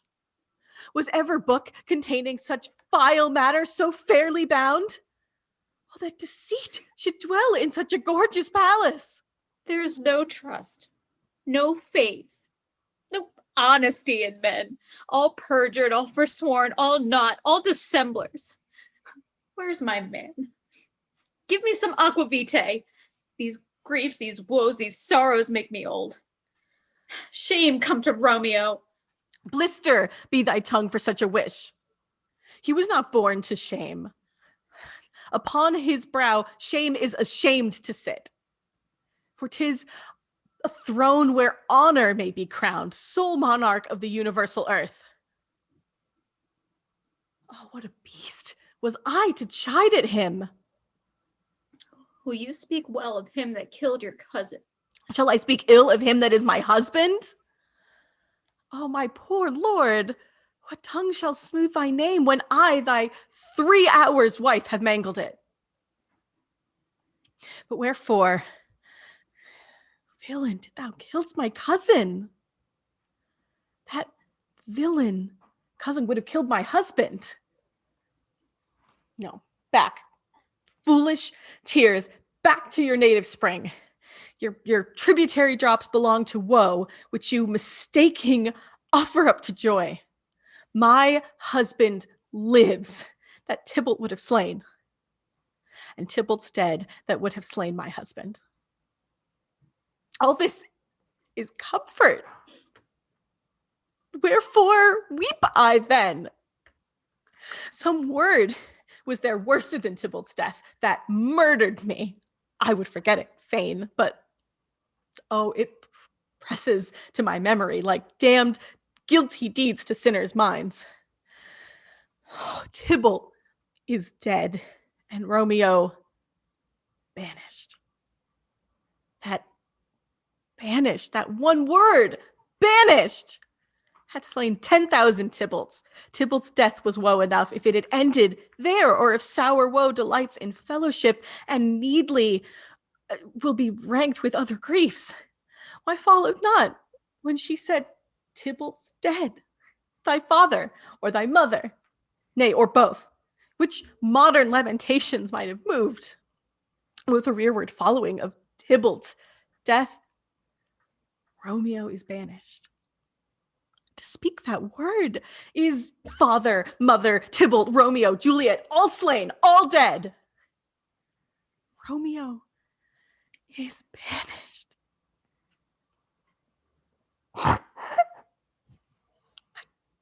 There is no end, no limit, measure, bound that is word's death. No words can that woe sound. Where's my father and my mother, nurse? Weeping and wailing over Tybalt's corpse.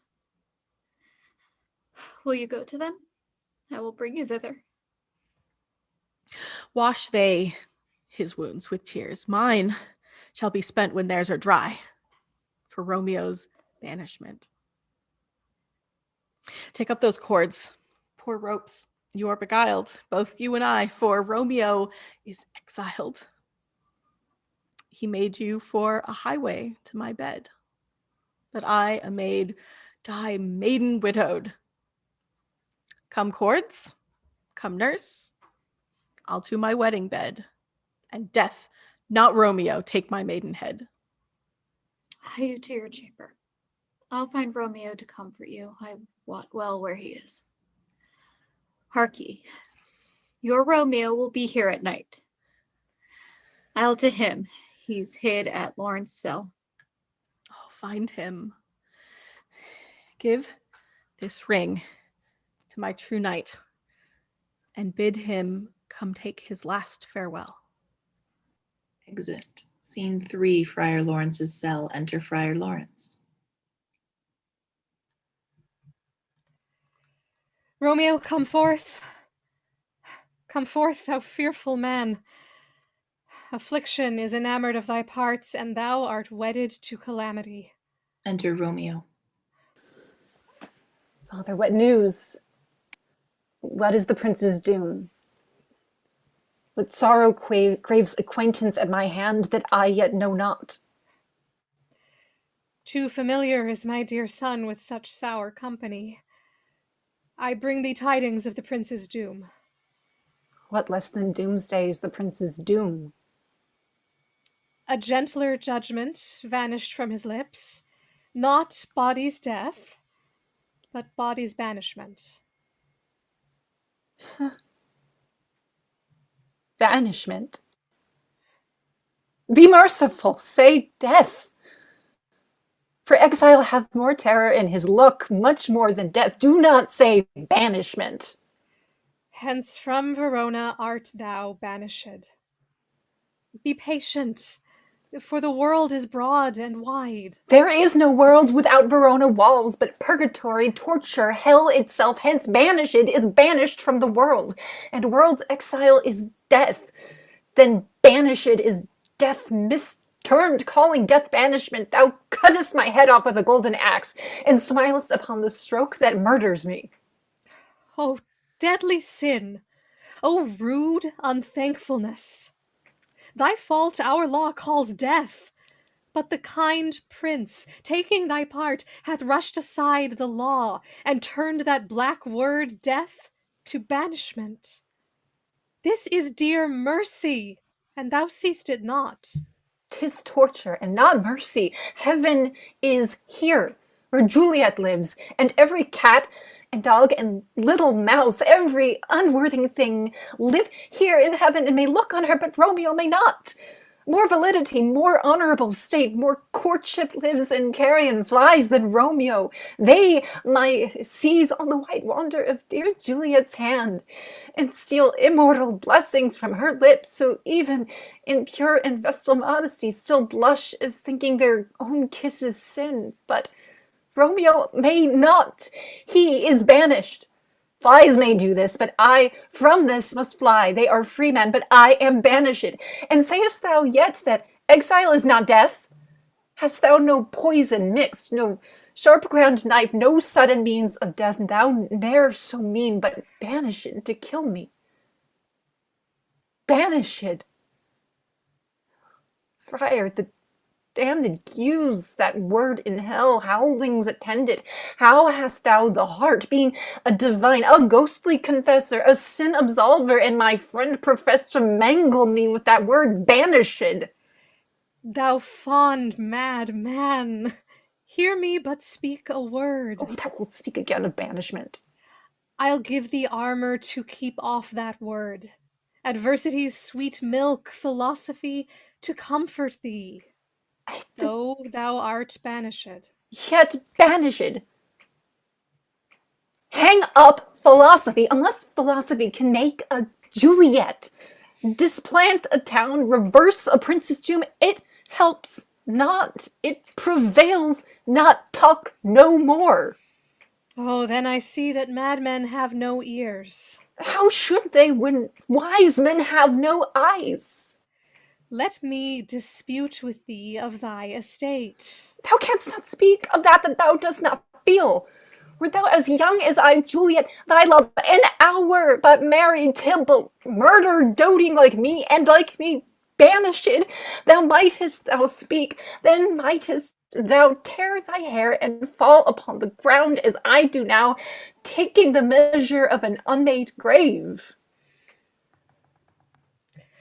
Arise, one knocks. Good Romeo, hide thyself. Not I. Unless the breath of heartsick groans mist-like enfolds me from the search of eyes. Oh, hark how they knock! Who's there? Romeo, arise, thou wilt be taken. Stay a while, stand up. Run to my study. By and by, God's will, what simpleness is this? I come. Who knocks so hard? Whence come you? What's your will? Let me come in and you shall know my errand. I come from Lady Juliet. Welcome, then. Enter nurse.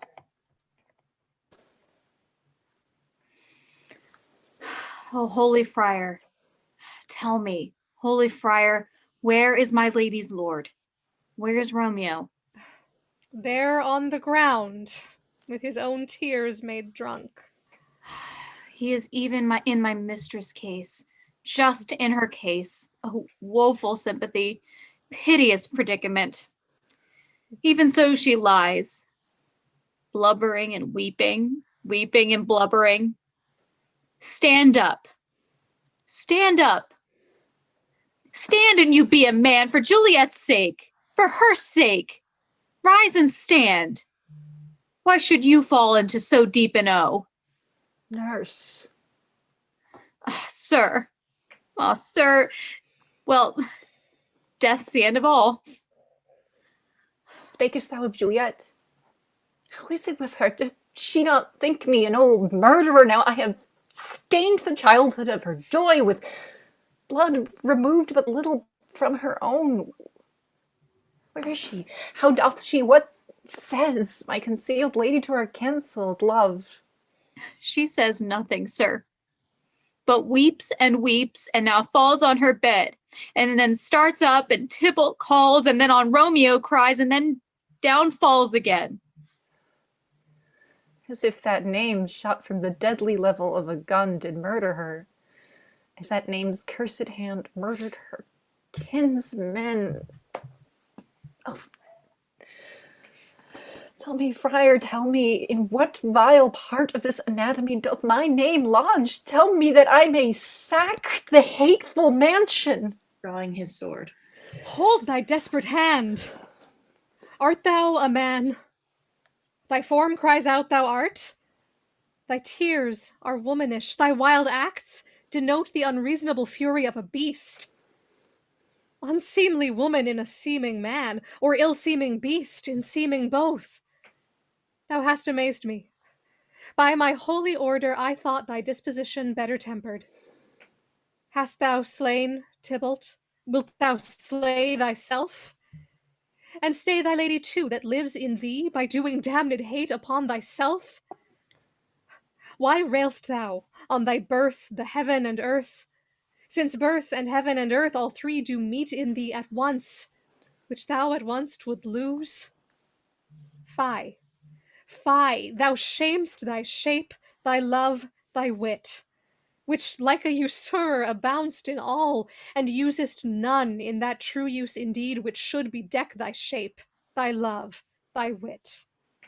Thy noble shape is but a form of wax, digressing from the valor of a man.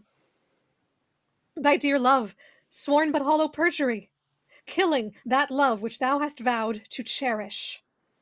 Thy wit, that ornament to shape and love, misshapen in the conduct of them both, like powder in a skidless soldier's flask, is set afire by thine own ignorance, and thou dismembered with thine own defense. What rouse thee, man? Thy Juliet is alive, for whose dear sake thou wast but lately dead. There thou art happy. Tybalt would kill thee, but thou slewst Tybalt. There art thou happy too. The law that threatened death becomes thy friend and turns it to exile. There art thou happy. A pack of blessings lights upon thy back. Happiness courts thee in her best array. But, like a misbehaved and sullen wench, thou pout'st upon thy fortune and thy love. Take heed, for such die miserable. Go, get thee to thy love as was decreed, ascend her chamber hence, and comfort her. But look thou, stay not till the watch be set, for then thou canst not pass to Mantua, where thou shalt live till we can find a time to blaze your marriage, reconcile your friends, beg pardon of the prince, and call thee back with 200,000 times more joy than thou wentst forth in lamentation. Go before, nurse, commend me to thy lady, and bid her hasten all the house to bed, which heavy sorrow makes them apt unto. Romeo is coming. Oh, Lord, I could have stayed here all the night to hear good counsel. Oh, what learning is. My lord, I'll tell my lady you will come. Do so, and bid my sweet prepare to chide. Here, sir. A ring she bid me give you, sir. How you make haste, for it grows very late. Exit. Well, my comfort is revived by this. Go hence. Good night. And here stands all your state. Either be gone before the watch be set, or by the break of day disguised from hence. Sojourn in Mantua. I'll find out your man, and he shall signify from time to time every good hap to you that chances here. Give me thy hand. 'Tis late. Farewell. Good night. But that a joy past joy calls out on me, it were a grief, so brief to part with thee. Farewell. Scene 4, a room in Capulet's house. Enter Capulet, Lady Capulet in Paris. Things have fallen out, sir, so unluckily that we have had no time to move our daughter. Look you, she loved her kinsman Tybalt dearly, and so did I. Well, we were born to die. It is very late. She'll not come down tonight, I promise you. But for your company, I would have been abed an hour ago. These times of woe afford no time to woo. Madam, good night. Commend me to your daughter. I will. And know her mind early tomorrow. Tonight she is mewed up to her heaviness. Sir Paris, I will make a desperate tender of my child's love. I think she will be ruled in all respects by me. Nay, more, I doubt it not. Wife, Go you to her ere you go to bed. Acquaint her here of my son, Paris, love, and bid her, mark you me, on Wednesday next. Soft, what day is this? Monday, my lord. Monday? Huh. Well, Wednesday is too soon. A Thursday, let it be. Thursday, tell her she shall be married to this noble earl. Will you be ready? Do you like this haste? We'll keep no great ado, a friend or two. For hark you, Tybalt being slain so late, it may be thought we held him carelessly, being our kinsman, if we revel much. Therefore we'll have some half a dozen friends, and there an end. But what say you to Thursday? My lord, I would that Thursday were tomorrow. Well, get you gone. A Thursday be it then. Go you to Juliet ere you go to bed. Prepare her wife against this wedding day. Farewell, my lord. Light, to my chamber, ho. For me, it is so very late that we may call it early by and by. Good night. Exeunt. Scene 5, Capulets orchard. Enter Romeo and Juliet above at the window. Wilt thou be gone? It is not yet near day. It was the nightingale, and not the lark, that pierced the fearful hollow of thine ear. Nightly, she sings on yon pomegranate tree. Oh, believe me, love, it was the nightingale. It was the lark, the herald of the morn, no nightingale. Look, love, what envious streaks do lace the severing clouds in yonder east. Night's candles are burnt out, and jocund day stands tiptoe on the misty mountain tops. I must be gone and live, or stay and die. Yon light is not daylight. I know it. It is some meteor that the sun exhales to be to thee this night a torchbearer and light thee on thy way to Mantua. Therefore stay yet. Thou needst not be gone. Let me be taken then. Let me be put to death. I am content. So thou wilt have it. I'll say yon grey, it is not the morning's eye, 'tis but the pale reflex of Cynthia's brow, nor that it is not the lark whose notes do beat the vaulty heaven so high above our heads. I have more care to stay than will to go. Come, death, and welcome. Juliet wills it so. How is it, my soul? Let's talk. It is not day. It is. Oh, it is. Hie hence, be gone, away.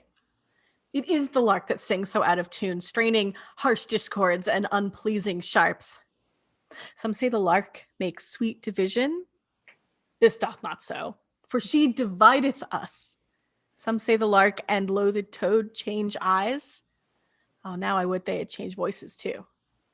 Since arm from arm that voice doth us affray, hunting thee hence and hunts up to the day. Oh, now be gone. More light and light it grows. More light and light. More dark and dark our woes. Enter nurse to the chamber. Madam, Nurse, your lady mother is coming to your chamber. The day is broke. Be wary, look about.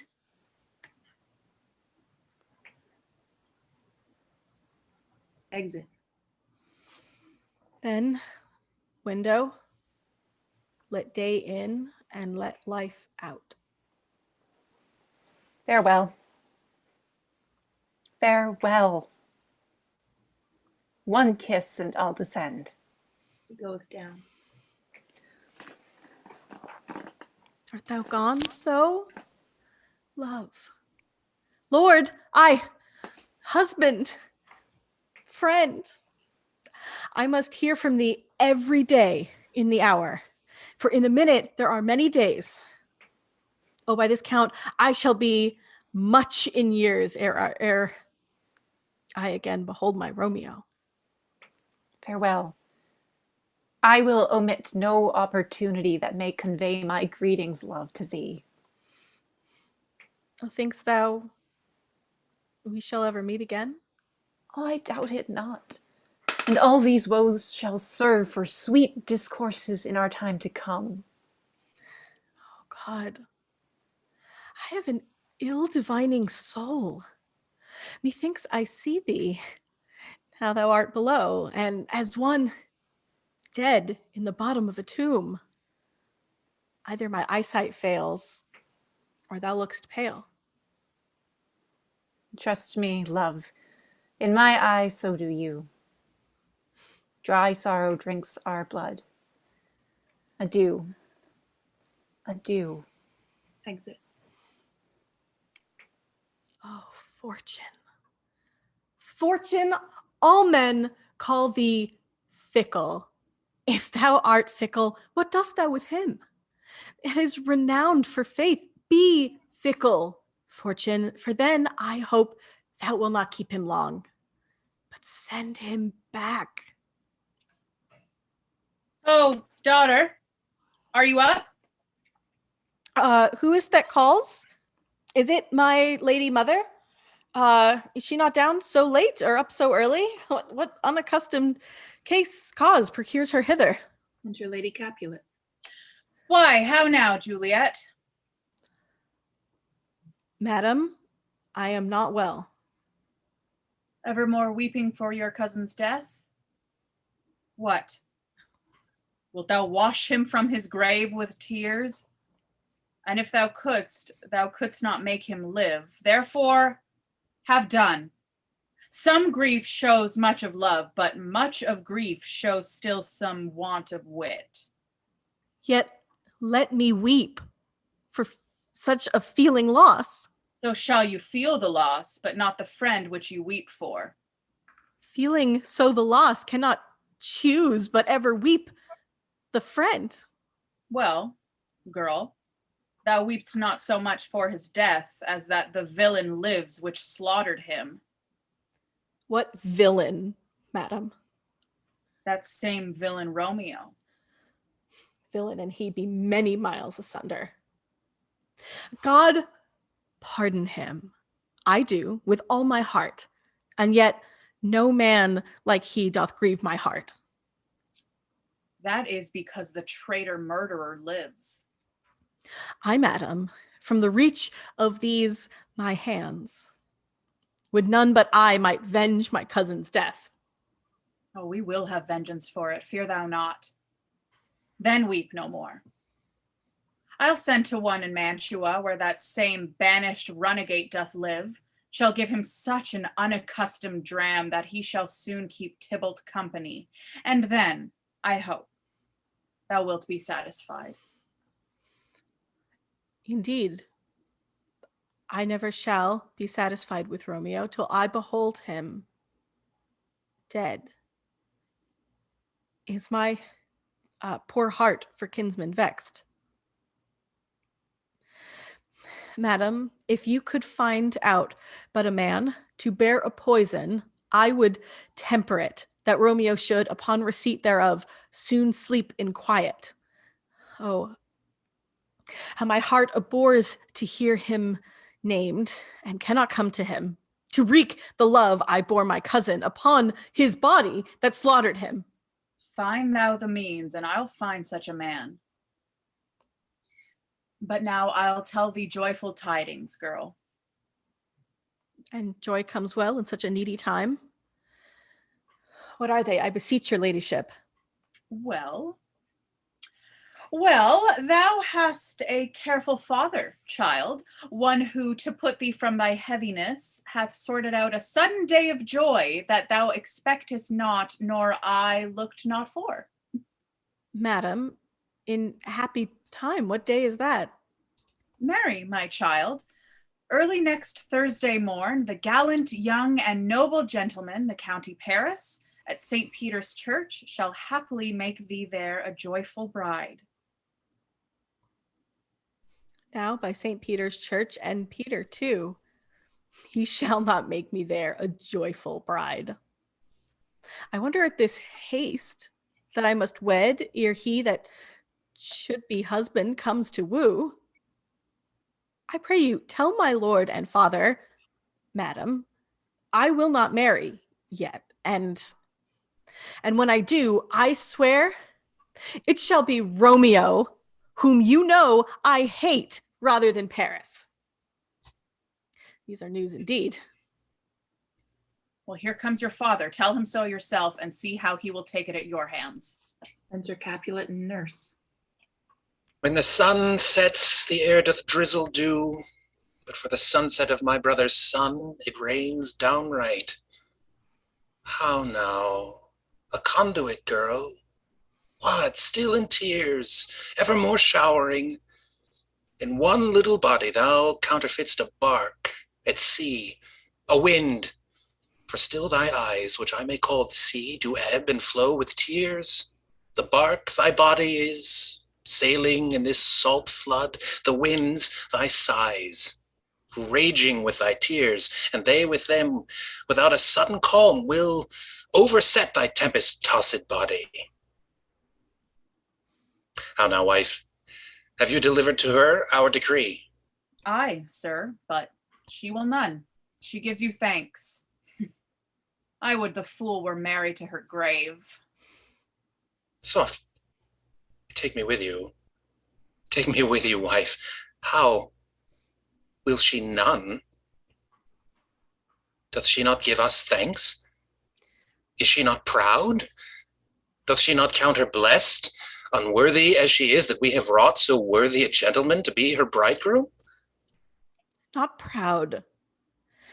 You have, but thankful that you have. Proud can I never be of what I hate, but thankful even for hate that is meant love. Now? How now, chop logic? What is this? Proud, and I thank you, and I thank you not, and yet not proud? Mistress minion, you thank me no thankings, nor proud me no prouds, but feddle your fine joints 'gainst Thursday next to go with Paris to St. Peter's Church, or I will drag thee on a hurdle thither. Out, you green sickness carrion, out, you baggage, you tallow face. Fie. What, are you mad? Good father, I beseech you on my knees, hear me with patience, but to speak a word. Hang thee, young baggage, disobedient wretch. I tell thee what, get thee to church a Thursday, or never after look me in the face. Speak not, reply not, do not answer me. My fingers itch. Wife, we scarce thought us blessed that God had lent us but this only child. By now I see this one is one too much, and that we have a curse in having her. Out on her, Hilding! God in heaven bless her. You're to blame, my lord, to rate her so. And why, my lady Wisdom? Hold your tongue, good Prudence. Smatter with your gossips, go. I speak no treason. Oh, God, ye goden. May not one speak? Peace, you mumbling fool. Utter your gravity or a gossip's bowl, for here we need it not. You are too hot. God's bread, it makes me mad. Day, night, hour, tide, time, work, play, alone, in company. Still my care hath been to have her matched, and having now provided a gentleman of noble parentage, of fair demesne, youthful and nobly trained, stuffed, as they say, with honorable parts, proportioned as one's thoughts would wish a man, and then to have a wretched, puling fool, a whining mammet in her fortune's tender to answer, I'll not wed, I cannot love, I am too young, I pray you pardon me, but as you will not wed, I'll pardon you. Graze where you will, you shall not house with me. Look to it. I do not use to jest. Thursday is near. Lay hand on heart, advise. And you be mine, I'll give you to my friend. And you be not, hang, beg, starve, die in the streets, for by my soul I'll ne'er acknowledge thee. Nor what is mine shall ne'er do thee good. Trust not, trust to it, bethink you. I'll not be forsworn. Exit. There no pity sitting in the clouds that sees into the bottom of my grief? Sweet mother, cast me not away. Delay this marriage for a month, a week. Or if you do not, make the bridal bed in that dim monument where Tybalt lies. Talk not to me, for I'll not speak a word. Do as thou wilt, I have done with thee. Exit. Oh, God. Oh, nurse, how shall this be prevented? My husband is on earth, my faith in heaven. How shall that faith return again to earth unless that husband send it me from heaven? By leaving earth? Comfort me, counsel me. Alack, that heaven should practice stratagems upon so soft a subject as myself. What sayest thou? Hast thou not a word of joy? Some comfort, nurse? Faith, here it is.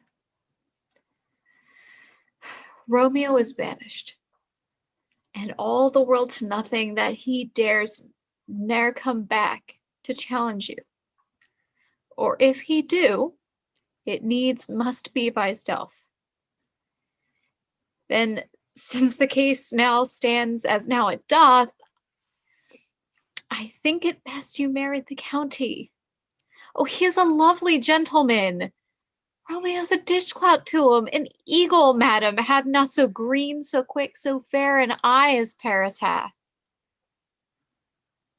Beshrew my very heart, I think you are happy in the second match, for it excels your first. Or if it did not, your first is dead.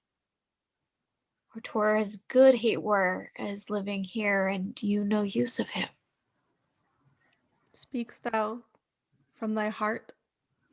And from my soul too, or else beshrew them both. Amen.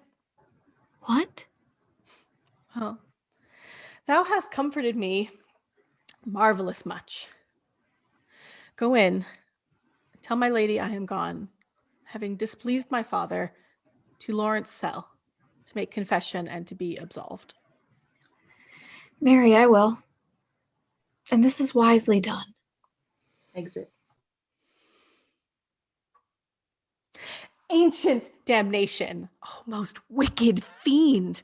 Is it more sin to wish me from thus forsworn? Or is it to dispraise my lord with that same tongue, which she hath praised him with above compare so many thousand times? Oh, go, counselor. Thou and my bosom henceforth shall be twain. I'll to the friar to know his remedy. If all else fail, myself have power to die. Exit. Act 4, Scene 1, Friar Lawrence's cell. Enter Friar Lawrence in Paris. On Thursday, sir. The time is very short. My father Capulet will have it so, and I am nothing to slack his haste. You say you do not know the lady's mind? Uneven is the course. I like it not. Immoderately she weeps for Tybalt's death, and therefore have I little talked of love. For Venus smiles not in a house of tears. Now, sir, her father counts it dangerous that she doth give her sorrow so much sway, and in his wisdom hastes our marriage, to stop the inundation of her tears, which too much minded by herself alone may be put from her by society. Now, do you know the reason of this haste? I would I knew not why it should be slowed. Look, sir, here comes the lady towards my cell. Enter Juliet. Happily met, my lady and my wife. That may be. Sir, when I may be a wife. That maybe must be, love, on Thursday next. What must be, shall be. That's a certain text. Come you to make confession to this father? To answer that, I should confess to you. Do not deny to him that you love me. I will confess to you that I love him. So will ye. I am sure that you love me. If I do so, it will be of more price being spoke behind your back than to your face. Poor soul, thy face is much abused with tears. The tears have got small victory by that, for it was bad enough before their spite. Thou wrongst it more than tears with that report. That is no slander, sir, which is the truth. And what I spake it to my face. Thy face is mine, and thou hast slandered it. It may be so, for it is not mine own. Are you at leisure, Holy Father, now, or shall I come to you at evening mass? My leisure serves me, pensive daughter, now. My lord, we must entreat the time alone. Oh, God shield, I should disturb devotion. Juliet, on Thursday early will I rouse ye. Till then, adieu, and keep this holy kiss. Exit. Oh, shut the door. And when thou hast done so, come weep with me, past hope, past cure, past help. Ah, Juliet, I already know thy grief.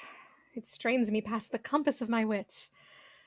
I hear thou must, and nothing may prorogue it, on Thursday next, be married to this county. Tell me not, friar, that thou hear'st of this, unless thou tell me how I may prevent it.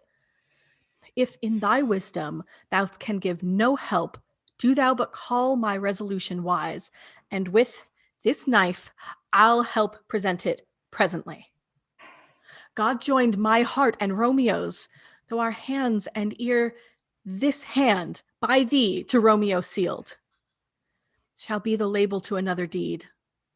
Or my true heart with treacherous revolt turn to another.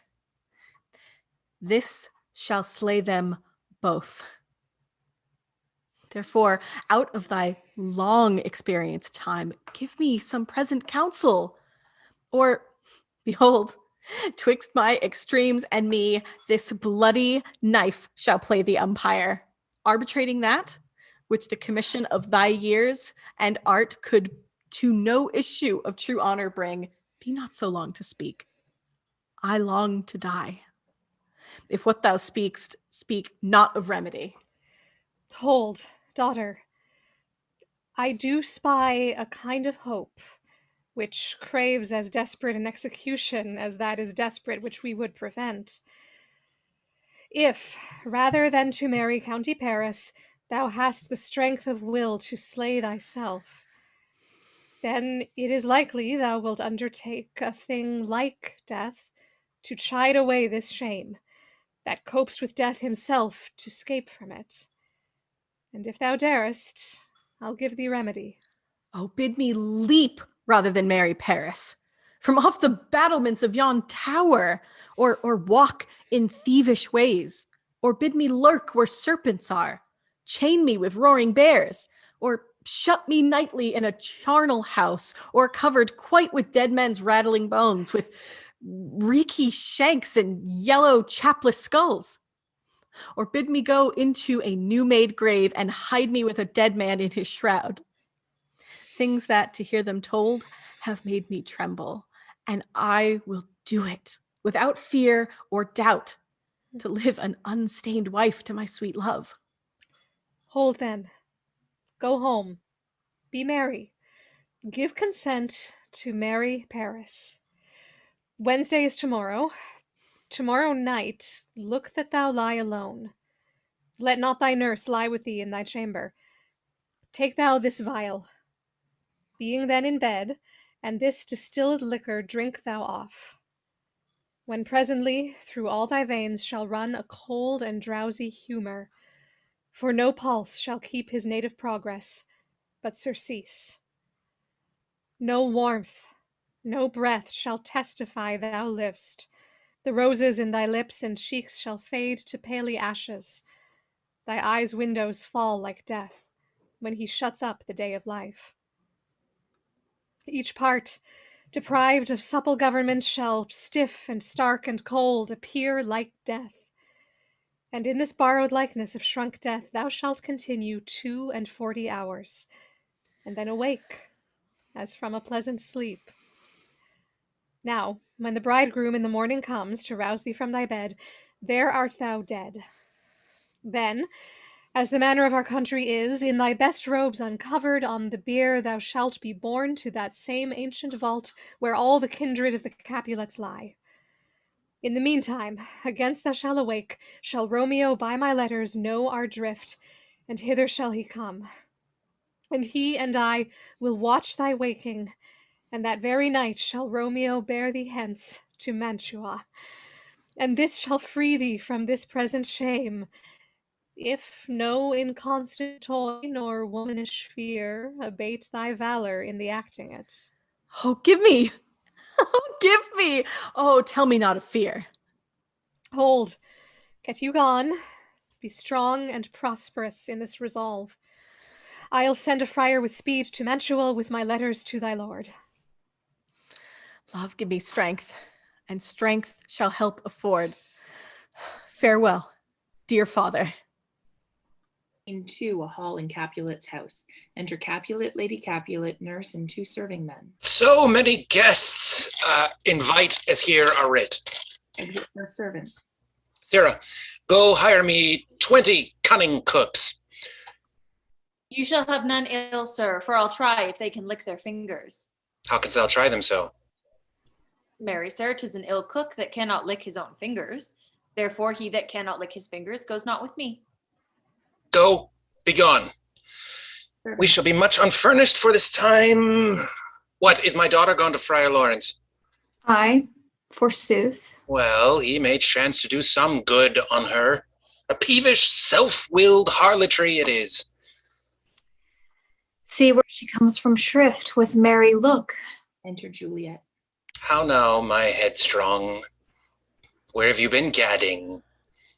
Where I have learned me to repent the sin of disobedient opposition to you and your behests, and am enjoined by Holy Lawrence to fall prostrate here and beg your pardon. Pardon, I beseech you. Henceforth, I am ever ruled by you. Send for the county. Go tell him of this. I'll have this not knit up tomorrow morning. I met the youthful lord at Lawrence cell and gave him what becomed love I might, not step o'er the bounds of modesty. Why, I am glad on't. This is well. Stand up. This is as it should be. Let me see the county. Aye, Mary, go, I say, and fetch him hither. Now, afore God, this reverend holy friar, our whole city is much bound to him. Nurse, will you go with me into my closet to help me sort such needful ornaments as you think fit to furnish me tomorrow? No, not till Thursday. There is time enough. Go, nurse, go with her. We'll to church tomorrow. Exeunt Juliet and nurse. We shall be short in our provision. 'Tis now near night. No, Tosh, I will stir about, and all things shall be well. I warrant thee, wife. Go thou to Juliet, help to deck her up. I'll not to bed tonight. Let me alone. I'll play the housewife for this once. What ho! They are all forth. Well, I will walk myself to County Paris to prepare him up against tomorrow. My heart is wondrous light since this same wayward girl is so reclaimed. Exeunt. Scene 3, Juliet's chamber. Enter Juliet and nurse. Aye, those attires are best, but gentle nurse, I pray thee, leave me to myself tonight, for I have need of many orisons to move the heavens to smile upon my state, which well thou knowest is cross and full of sin. To Lady Capulet. What? Are you busy? Oh, need you my help? No, madam. We have culled such necessities as are behoveful for our state tomorrow, so Please you, let me now be left alone. And let the nurse this night sit up with you, for I am sure you have your hands full all in this so sudden business. Good night. Get thee to bed and rest, for thou hast need. Exeunt Lady Capulet and nurse. Farewell. God knows when we shall meet again. I have a faint, cold fear thrills through my veins, and that almost freezes up the heat of life. I'll call them back again to comfort me. Nurse? No. What should she do here? Oh, my dismal scene, I needs must act alone. Come, vial. What if this mixture do not work at all? Shall I be married tomorrow morning? No. No. This shall forbid it. Thou lie there. What if it be a poison, which the friar hath subtly ministered to have me dead, lest in this marriage he should be dishonored because he married me before to Romeo? I fear it is, and yet methinks it should not, for he hath still been tried a holy man. How if, when I am laid into the tomb, I wake before the time that Romeo come to redeem me? Oh, there's a fearful point. Shall I not then be stifled in the vault, to whose foul mouth no healthsome air breathes in, and there die strangled ere my Romeo comes in?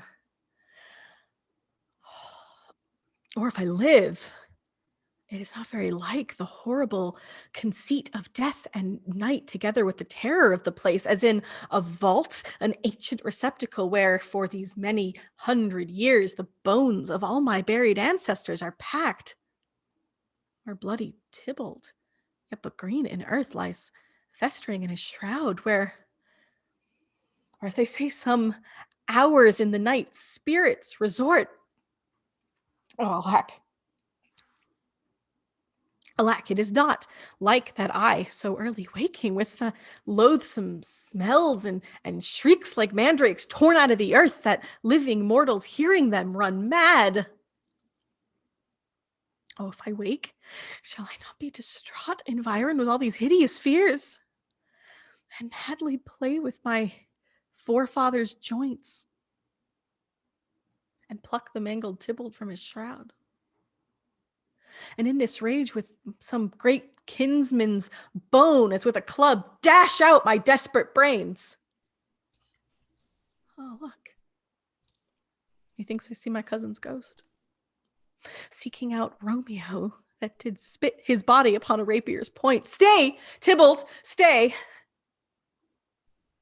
Romeo, I come. This I do drink to thee. She falls upon her bed within the curtains. Scene 4, Hall in Capulet's house. Enter Capulet, 3 or 4 serving men with spits, logs, and baskets. Now, fellow, what's there?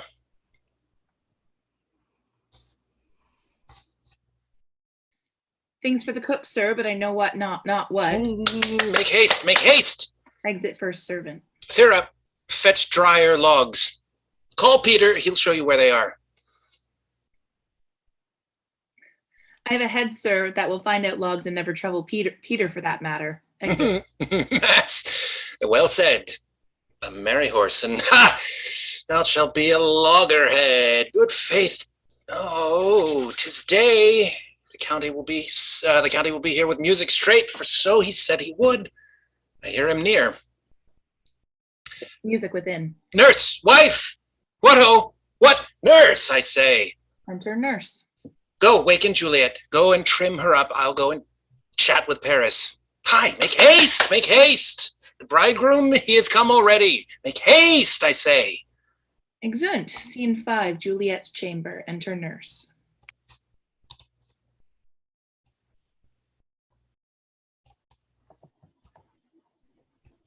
Mistress. What mistress? Juliet. Fast I warrant her she. Why, lamb? Why, lady? Fie, you slug a bed. Why, love, I say, madam, sweetheart, why, bride. What, not a word? You take your pennyworths now. Sleep for a week. For the next night I warrant the county parish hath set up his rest, that you shall rest but little. God forgive me, Mary, and amen. How sound asleep is she? I must needs wake her. Madam, madam, madam. Aye, let the county take you in your bed. He'll fright you up of faith, will it not be? And draws the curtains. What, dressed? And in your clothes? And down again? I must needs wake you. Lady. Lady. Lady. Alas. Alas, help! Help!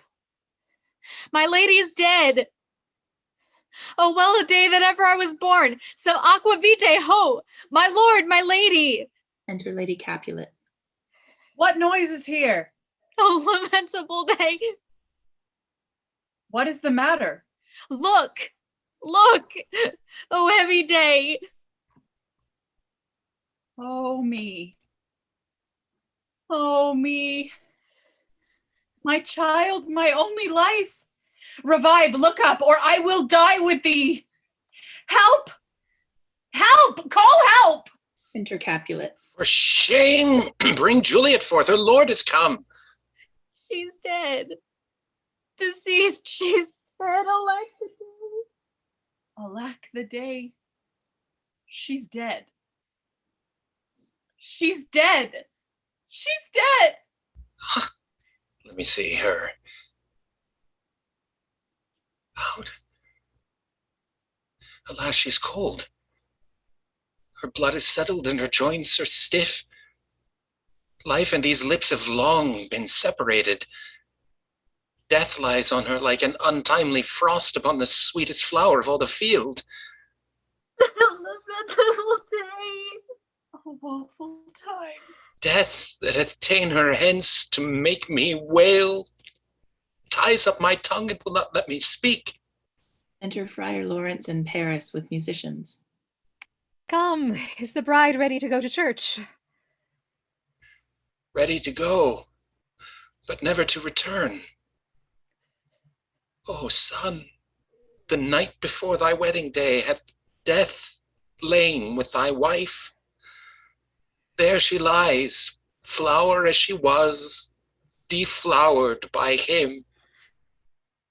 Death is my son-in-law. Death is my heir. My daughter he hath wedded. I will die and leave him all life. Living all is death's. Have I thought long to see this morning's face? And doth it give me such a sight as this? Cursed, unhappy, wretched, hateful day. Most miserable hour that e'er time saw in lasting labor of his pilgrimage. But one poor and loving child, but one thing to rejoice and solace in, and cruel death hath catched it from my sight. Oh, woe. Oh, woeful day. Most lamentable day, most woeful day that ever I did yet behold. Oh day, oh day, oh day, oh hateful day. Never was seen so black a day as this. A woeful day, a woeful day. Beguiled, divorced, wronged, spited, slain. Most detestable death by thee, beguiled, by cruel thee quite overthrown. Oh, love. Oh, life. Not life, but love in death. Despised, distressed, hated, martyred, killed. uncomfortable time, why camest thou now to murder our solemnity? Oh, child, oh, child, my soul and not my child, dead art thou. Alack, my child is dead. Then with my child my joys are buried. Peace, ho, for shame. Confusion's cure lives not in these confusions. Heaven and yourself had part in this fair maid. Now heaven hath all, and all the better is it for the maid. Your part in her you could not keep from death, but heaven keeps his part in eternal life. The most you sought was her promotion, for 'twas your heaven she should be advanced, and weep ye now, seeing she is advanced above the clouds, as high as heaven itself. Oh, in this love you love your child so ill that you run mad, seeing that she is well. She's not well married that lives married long, but she's best married that dies married young. Dry up your tears, and stick your rosemary on this fair corse, and as the custom is, in all her best array, bear her to church. For though fond nature bids us and lament, yet nature's tears are reason's merriment. All things that we ordained festival turn from their office to black funeral. Our instruments to melancholy bells, our wedding cheer to sad burial feast, our solemn hymns to sullen dirges change, our bridal flowers serve for a buried corse, and all things change them to the contrary. Sir, go you in, and madam go with him, and go, Sir Paris, every one prepare to follow this fair course unto her grave. The heavens do lour upon you for some ill. Move them no more by crossing their high will. Exeunt Capulet, Lady Capulet, Paris, and Friar Lawrence. Faith, we may put up our pipes and be gone. Honest good fellows, put up. Put up, for well you know this is a pitiful case. Exeunt. Act 5, Scene 1, Mantua, a street. Enter Romeo. If I may trust the flattering truth of speak, my dreams presage some joyful news at hand. My bosom's lord sits lightly in his throne, and all this day an unaccustomed spirit lifts me from above the ground with cheerful thoughts. I dreamt my lady came and found me dead. Strange dream that gives the dead men leave to think, and breathed such life with kisses in my lips that I revived and was an emperor. Me, how sweet is love, itself possessed, and but love's shadows are so rich in joy. Enter Balthazar, booted. News from Verona. How now, Balthazar? Dost thou not bring me letters from the friar? How doth my lady?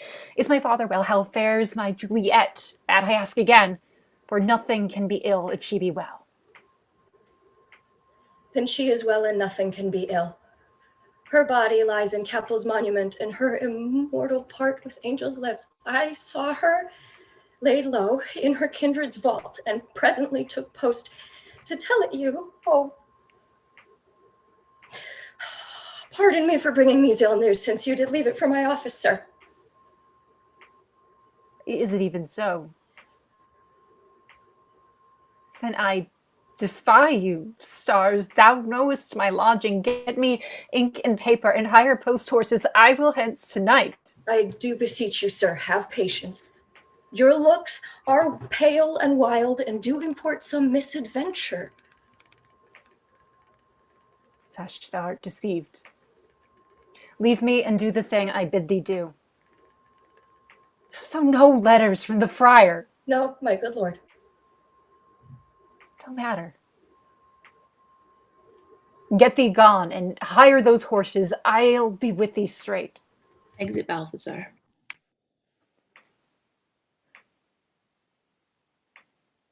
Oh, Juliet, I will lie with thee tonight. Let's see for means, O mischief. Thou art swift. Tender the thoughts of desperate men. I do remember an apothecary, and hereabout he dwells, which late I noted in tattered weeds with overwhelming brows. Culling of simples meager were his looks. Sharp misery had worn him to the bone. In his needy shop a tortoise hung, an alligator stuffed into other skins of ill-shaped fishes, and about his shelves a beggarly amount of empty boxes. Green earthen pots, bladders, musty seeds, remnants of packthread, and old cakes of roses were thinly scattered to make up a show. Noting this penury, to myself I said, and if a man did need of poison now, whose sale is present death in Mantua, here lives a caitiff wretch would sell it him. The same thought did but forerun my need. And this same needy man must sell it me. As I remember, this should be the house. Being holiday, this beggar's shop is shut.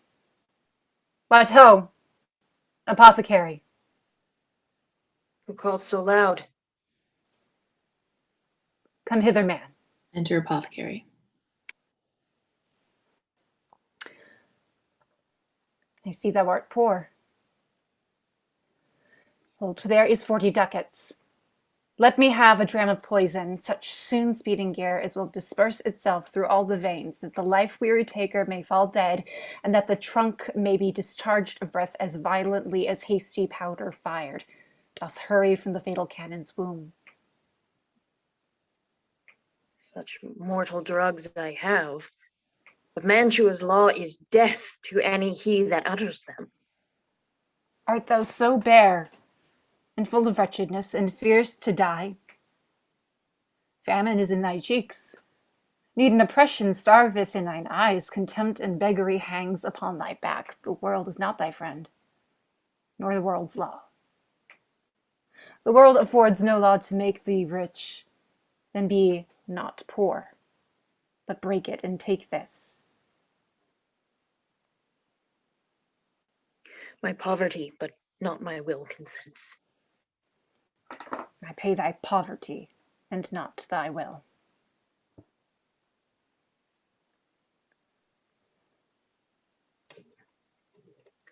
Put this in any liquid thing you will, and drink it off.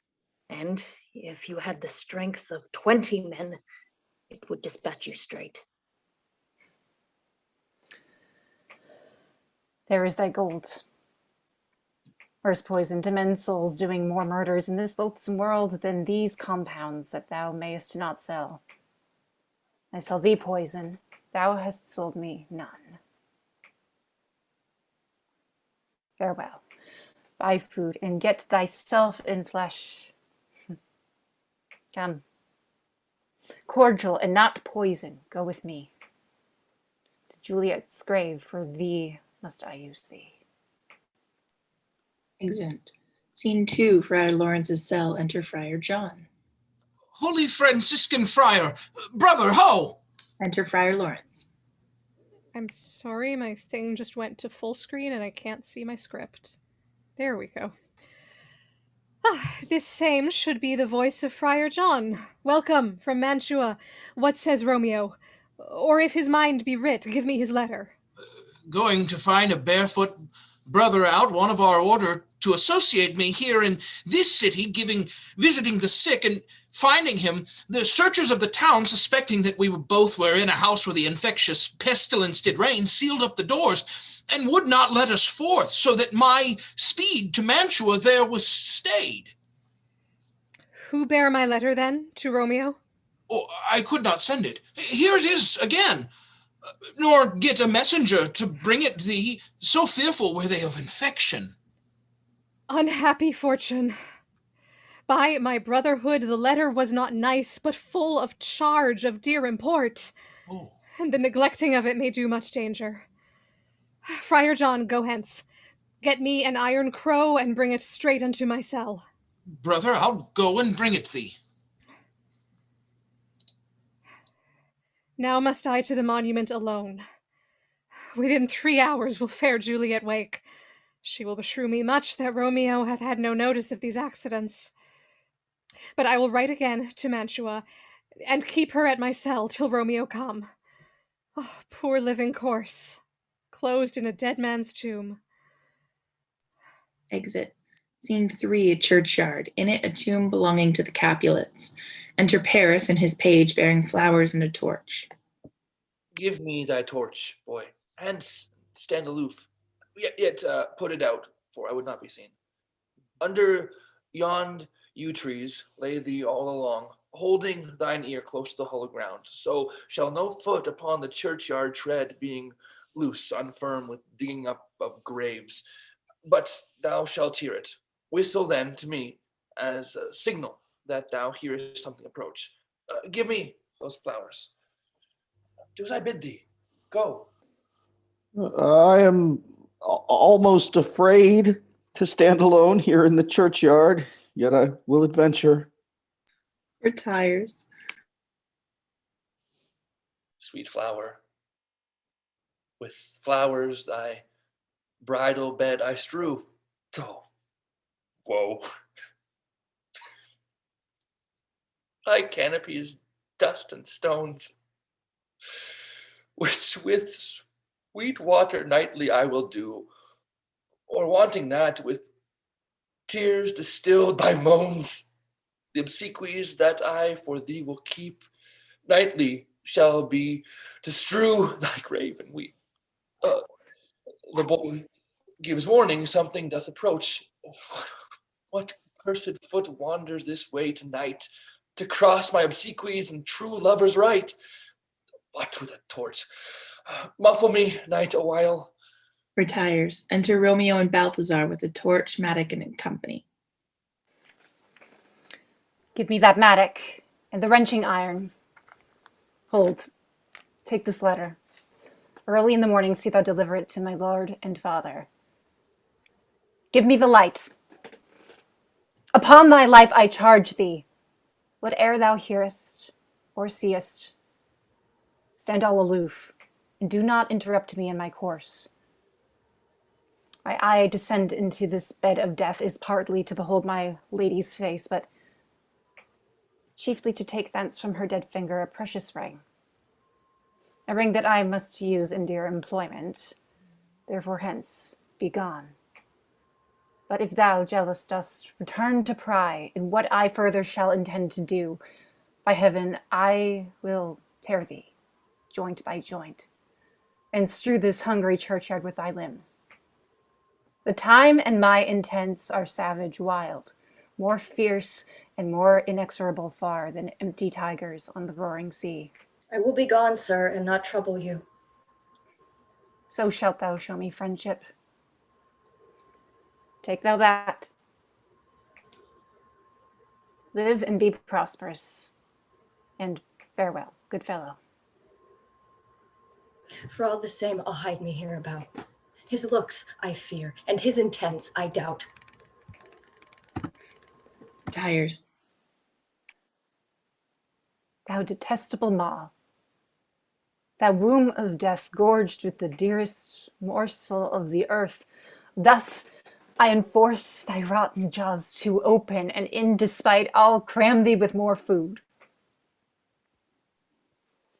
This is that banished haughty Montague that murdered my love's cousin with grief. It is supposed the fair creature died, and here is come to do some villainous shame to the dead bodies. I will apprehend him. Comes forward. Stop thy unhallowed toil. Vile Montague, can vengeance be pursued further than death? Condemn villain, I do apprehend thee. Obey and go with me, for thou must die. I must indeed. And therefore came I hither. Good gentle youth, tempt not a desperate man. Fly hence and leave me. Think upon these gone. Let them fright thee. I beseech thee, youth, put not another sin upon my head by urging me to fury. Oh, be gone! By heaven, I love thee better than myself, for I come hither armed against myself. Say not, be gone. Live, and hereafter say, a madman's mercy bade thee run away. I do defy thy conjurations, and apprehend thee for a felon here. Wilt thou provoke me? Then have at it, boy. They fight. Oh, Lord, they fight. I will go to call the watch. Exit. Oh, I am slain. False.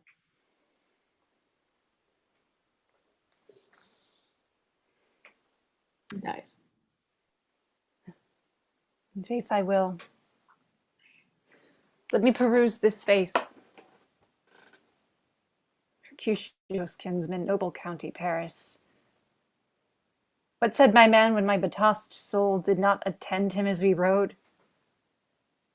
I think he told me Paris should have married Juliet. Said he not so? Or did I dream it so? Or am I mad hearing him talk of Juliet to think it was so? Oh, give me thy hand, one writ with in sour misfortune's book. I'll bury thee in a triumphant grave.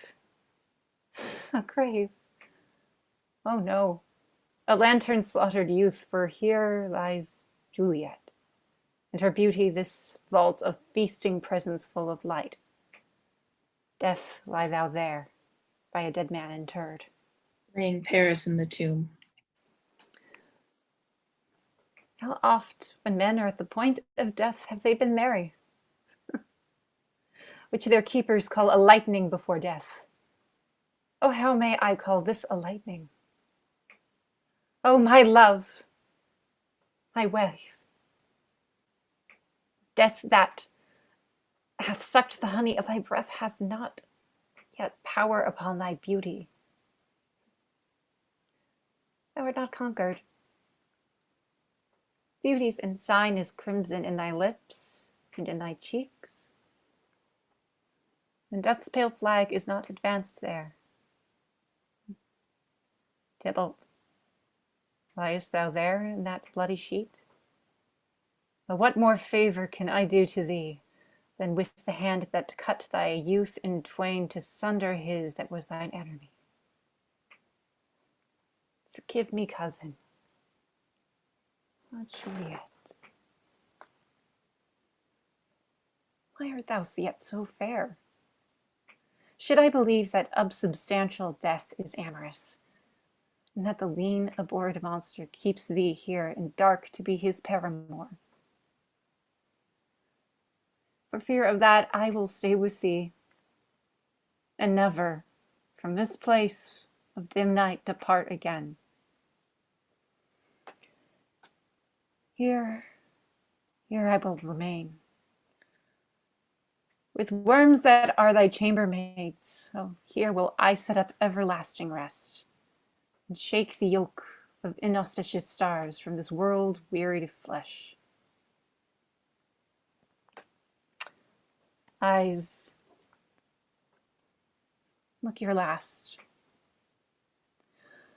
Arms, take your last embrace, and lips, oh, you, the doors of breath, seal with a righteous kiss, a dateless bargain to engrossing death. Come, bitter conduct. Come, unsavory guide, thou desperate pilot.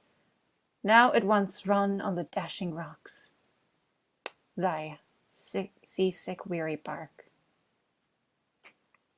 Here's to my love.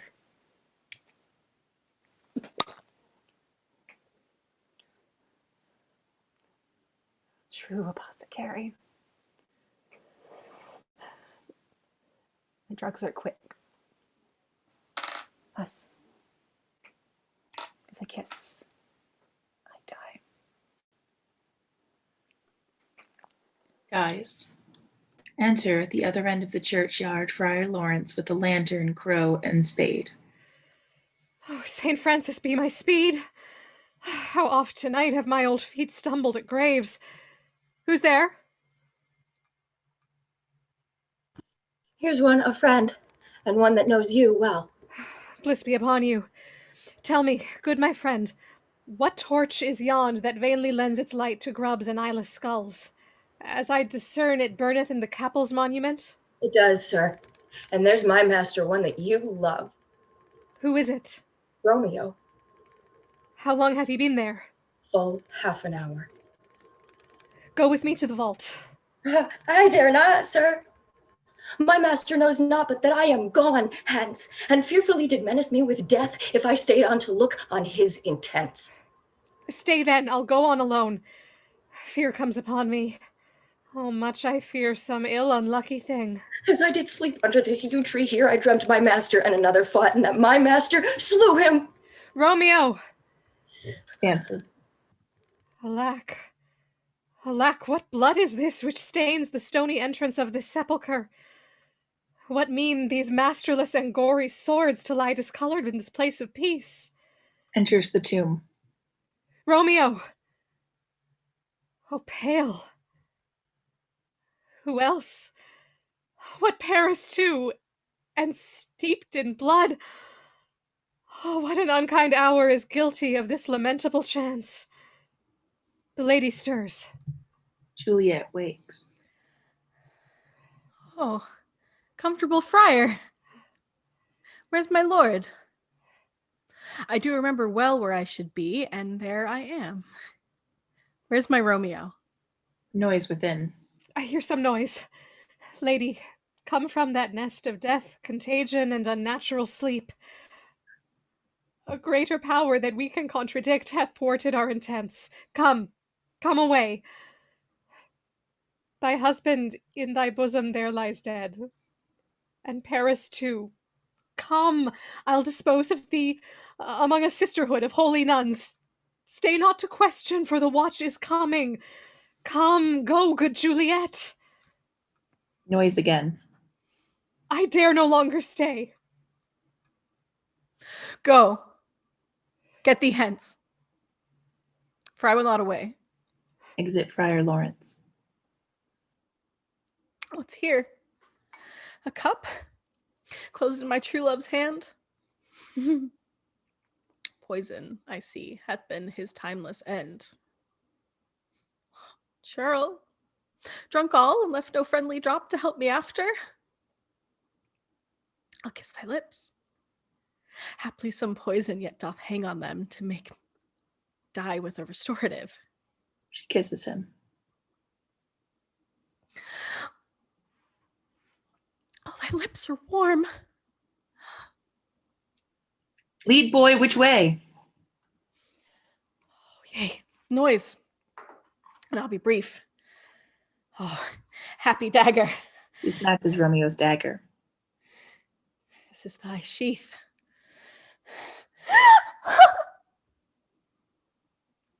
Arrest. And let me die. Falls on Romeo's body and dies. Enter watch with the page of Paris. This is the place, there, where the torch doth burn. The ground is bloody. Search about the churchyard. Go, some of you, whoever you find attached. Pitiful sight. Here lies the county slain, and Juliet bleeding, warm and newly dead, who here hath lain these 2 days buried. Go tell the prince, run to the Capulets, raise up the Montagues, some others search. We see the ground whereon these woes do lie, but the true ground of all these piteous woes we cannot without circumstance descry. Re-enter some of the watch with Balthazar. Here's Romeo's man. We found him in the churchyard. Hold him in safety till the prince come hither.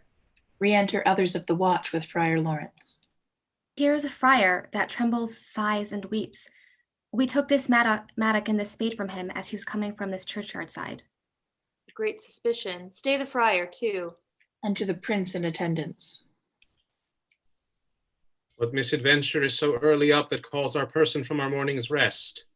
Enter Capulet, Lady Capulet, and others. What should it be that they so shriek abroad? People in the street cry Romeo, some Juliet, and some Paris, and all run with open outcry toward our monument. What fear is this which startles in our ears? Sovereign, here lies the County Paris slain, and Romeo dead, and Juliet dead before, warm and new killed. Search, seek, and know how this foul murder comes. Here is a friar and slaughtered Romeo's man, with instruments upon them fit to open these dead men's tombs. Oh, heavens. Oh, wife, look how our daughter bleeds. This dagger hath mistain, for lo, his house is empty on the back of Montague, and is missheathed in my daughter's bosom. Oh me. This sight of death is as a bell that warns my old age to a sepulchre. Enter Montague and others. Come, Montague, for thou art early up to see thy son and heir more early down. Alas, my liege, my wife is dead tonight. Grief of my son's exile hath stopped her breath. What further woe conspires against mine age? Look, and thou shalt see. O thou untaught, what manners is in this, to press before thy father to a grave? Seal up the mouth of outrage for a while, till we can clear these ambiguities and know their spring, their head, their true descent, and then will I be general of your woes, and lead you even to death. Meantime forbear, and let mischance be slave to patience. Bring forth the parties of suspicion. I am the greatest, able to do the least, yet most suspected, as the time and place doth make against me of this direful murder. And here I stand, both to impeach and purge myself condemned and myself excused. Then say at once what thou dost know in this. I will be brief, for my short date of breath is not so long as is a tedious tale. Romeo, there dead, was husband to that Juliet, and she, there dead, that Romeo's faithful wife. I married them, and their stolen marriage day was Tybalt's doomsday, whose untimely death banished the new-made bridegroom from the city, for whom, and not for Tybalt, Juliet pined. You, to remove that siege of grief from her, betrothed and would have married her perforce to County Paris. Then comes she to me, and with wild looks bid me devise some mean to rid her from this second marriage, or in my cell there would she kill herself. Then I gave her, so tutored in my art, a sleeping potion, which so took effect as I intended, for it wrought on her the form of death. Meantime I writ to Romeo that he should hither come as this dire night, to help take her from this borrowed grave, being the time the potion's force should cease. But he which bore my letter, Friar John, was stayed by accident, and yesternight returned my letter back. Then, all alone, at the prefixed hour of her waking, came I to take her from her kindred's vault, meaning to keep her closely at my cell till I conveniently could send to Romeo. But when I came, some minute ere the time of her awakening, here untimely lay the noble Paris and true Romeo dead. She wakes, and I entreated her come forth and bear this work of heaven with patience. But then a noise did scare me from the tomb, and she, too desperate, would not go with me, but as it seems, did violence on herself. All this I know, and to the marriage her nurse is privy. And if aught in this miscarried by my fault, let my old life be sacrificed some hour before his time unto the rigor of severest law. We still have known thee for a holy man. Where's Romeo's man? What can he say in this? I brought my master news of Juliet's death, and then in post, he came from Mantua to this same place, to this same monument. This letter he early bid me give his father, and threatened me with death going in the vault. I departed not, and left him there. Give me the letter. I will look on it. Where is the county's page that raised the watch? Sarah, what made your master in this place? He came with flowers to strew his lady's grave and bid me stand aloof, and so I did. Anon comes one with light to ope the tomb, and by and by my master drew on him. Then I ran away to call the watch. This letter doth make good the friar's words, their course of love, the tidings of her death. And here he writes that he did buy a poison of a poor apothecary, and therewithal came to this vault to die and lie with Juliet. Where be these enemies? Capulet, Montague? See, what a scourge is laid upon your hate, that heaven finds means to kill your joys with love. And I, for winking at your discords too, have lost a brace of kinsmen. All are punished. Oh, brother Montague, give me thy hand. This is my daughter's jointure, for no more can I demand. But I can give thee more, for I will raise her statue in pure gold, that while Verona by that name is known, there shall no figure at such rate be set as that of true and faithful Juliet. Rich shall Romeo's by his ladies lie. Poor sacrifices of our enmity. A glooming peace this morning with it brings. The sun for sorrow will not show his head. Go hence to have more talk of these sad things. Some shall be pardoned, and some punished. For never was a story of more woe than this of Juliet and her Romeo.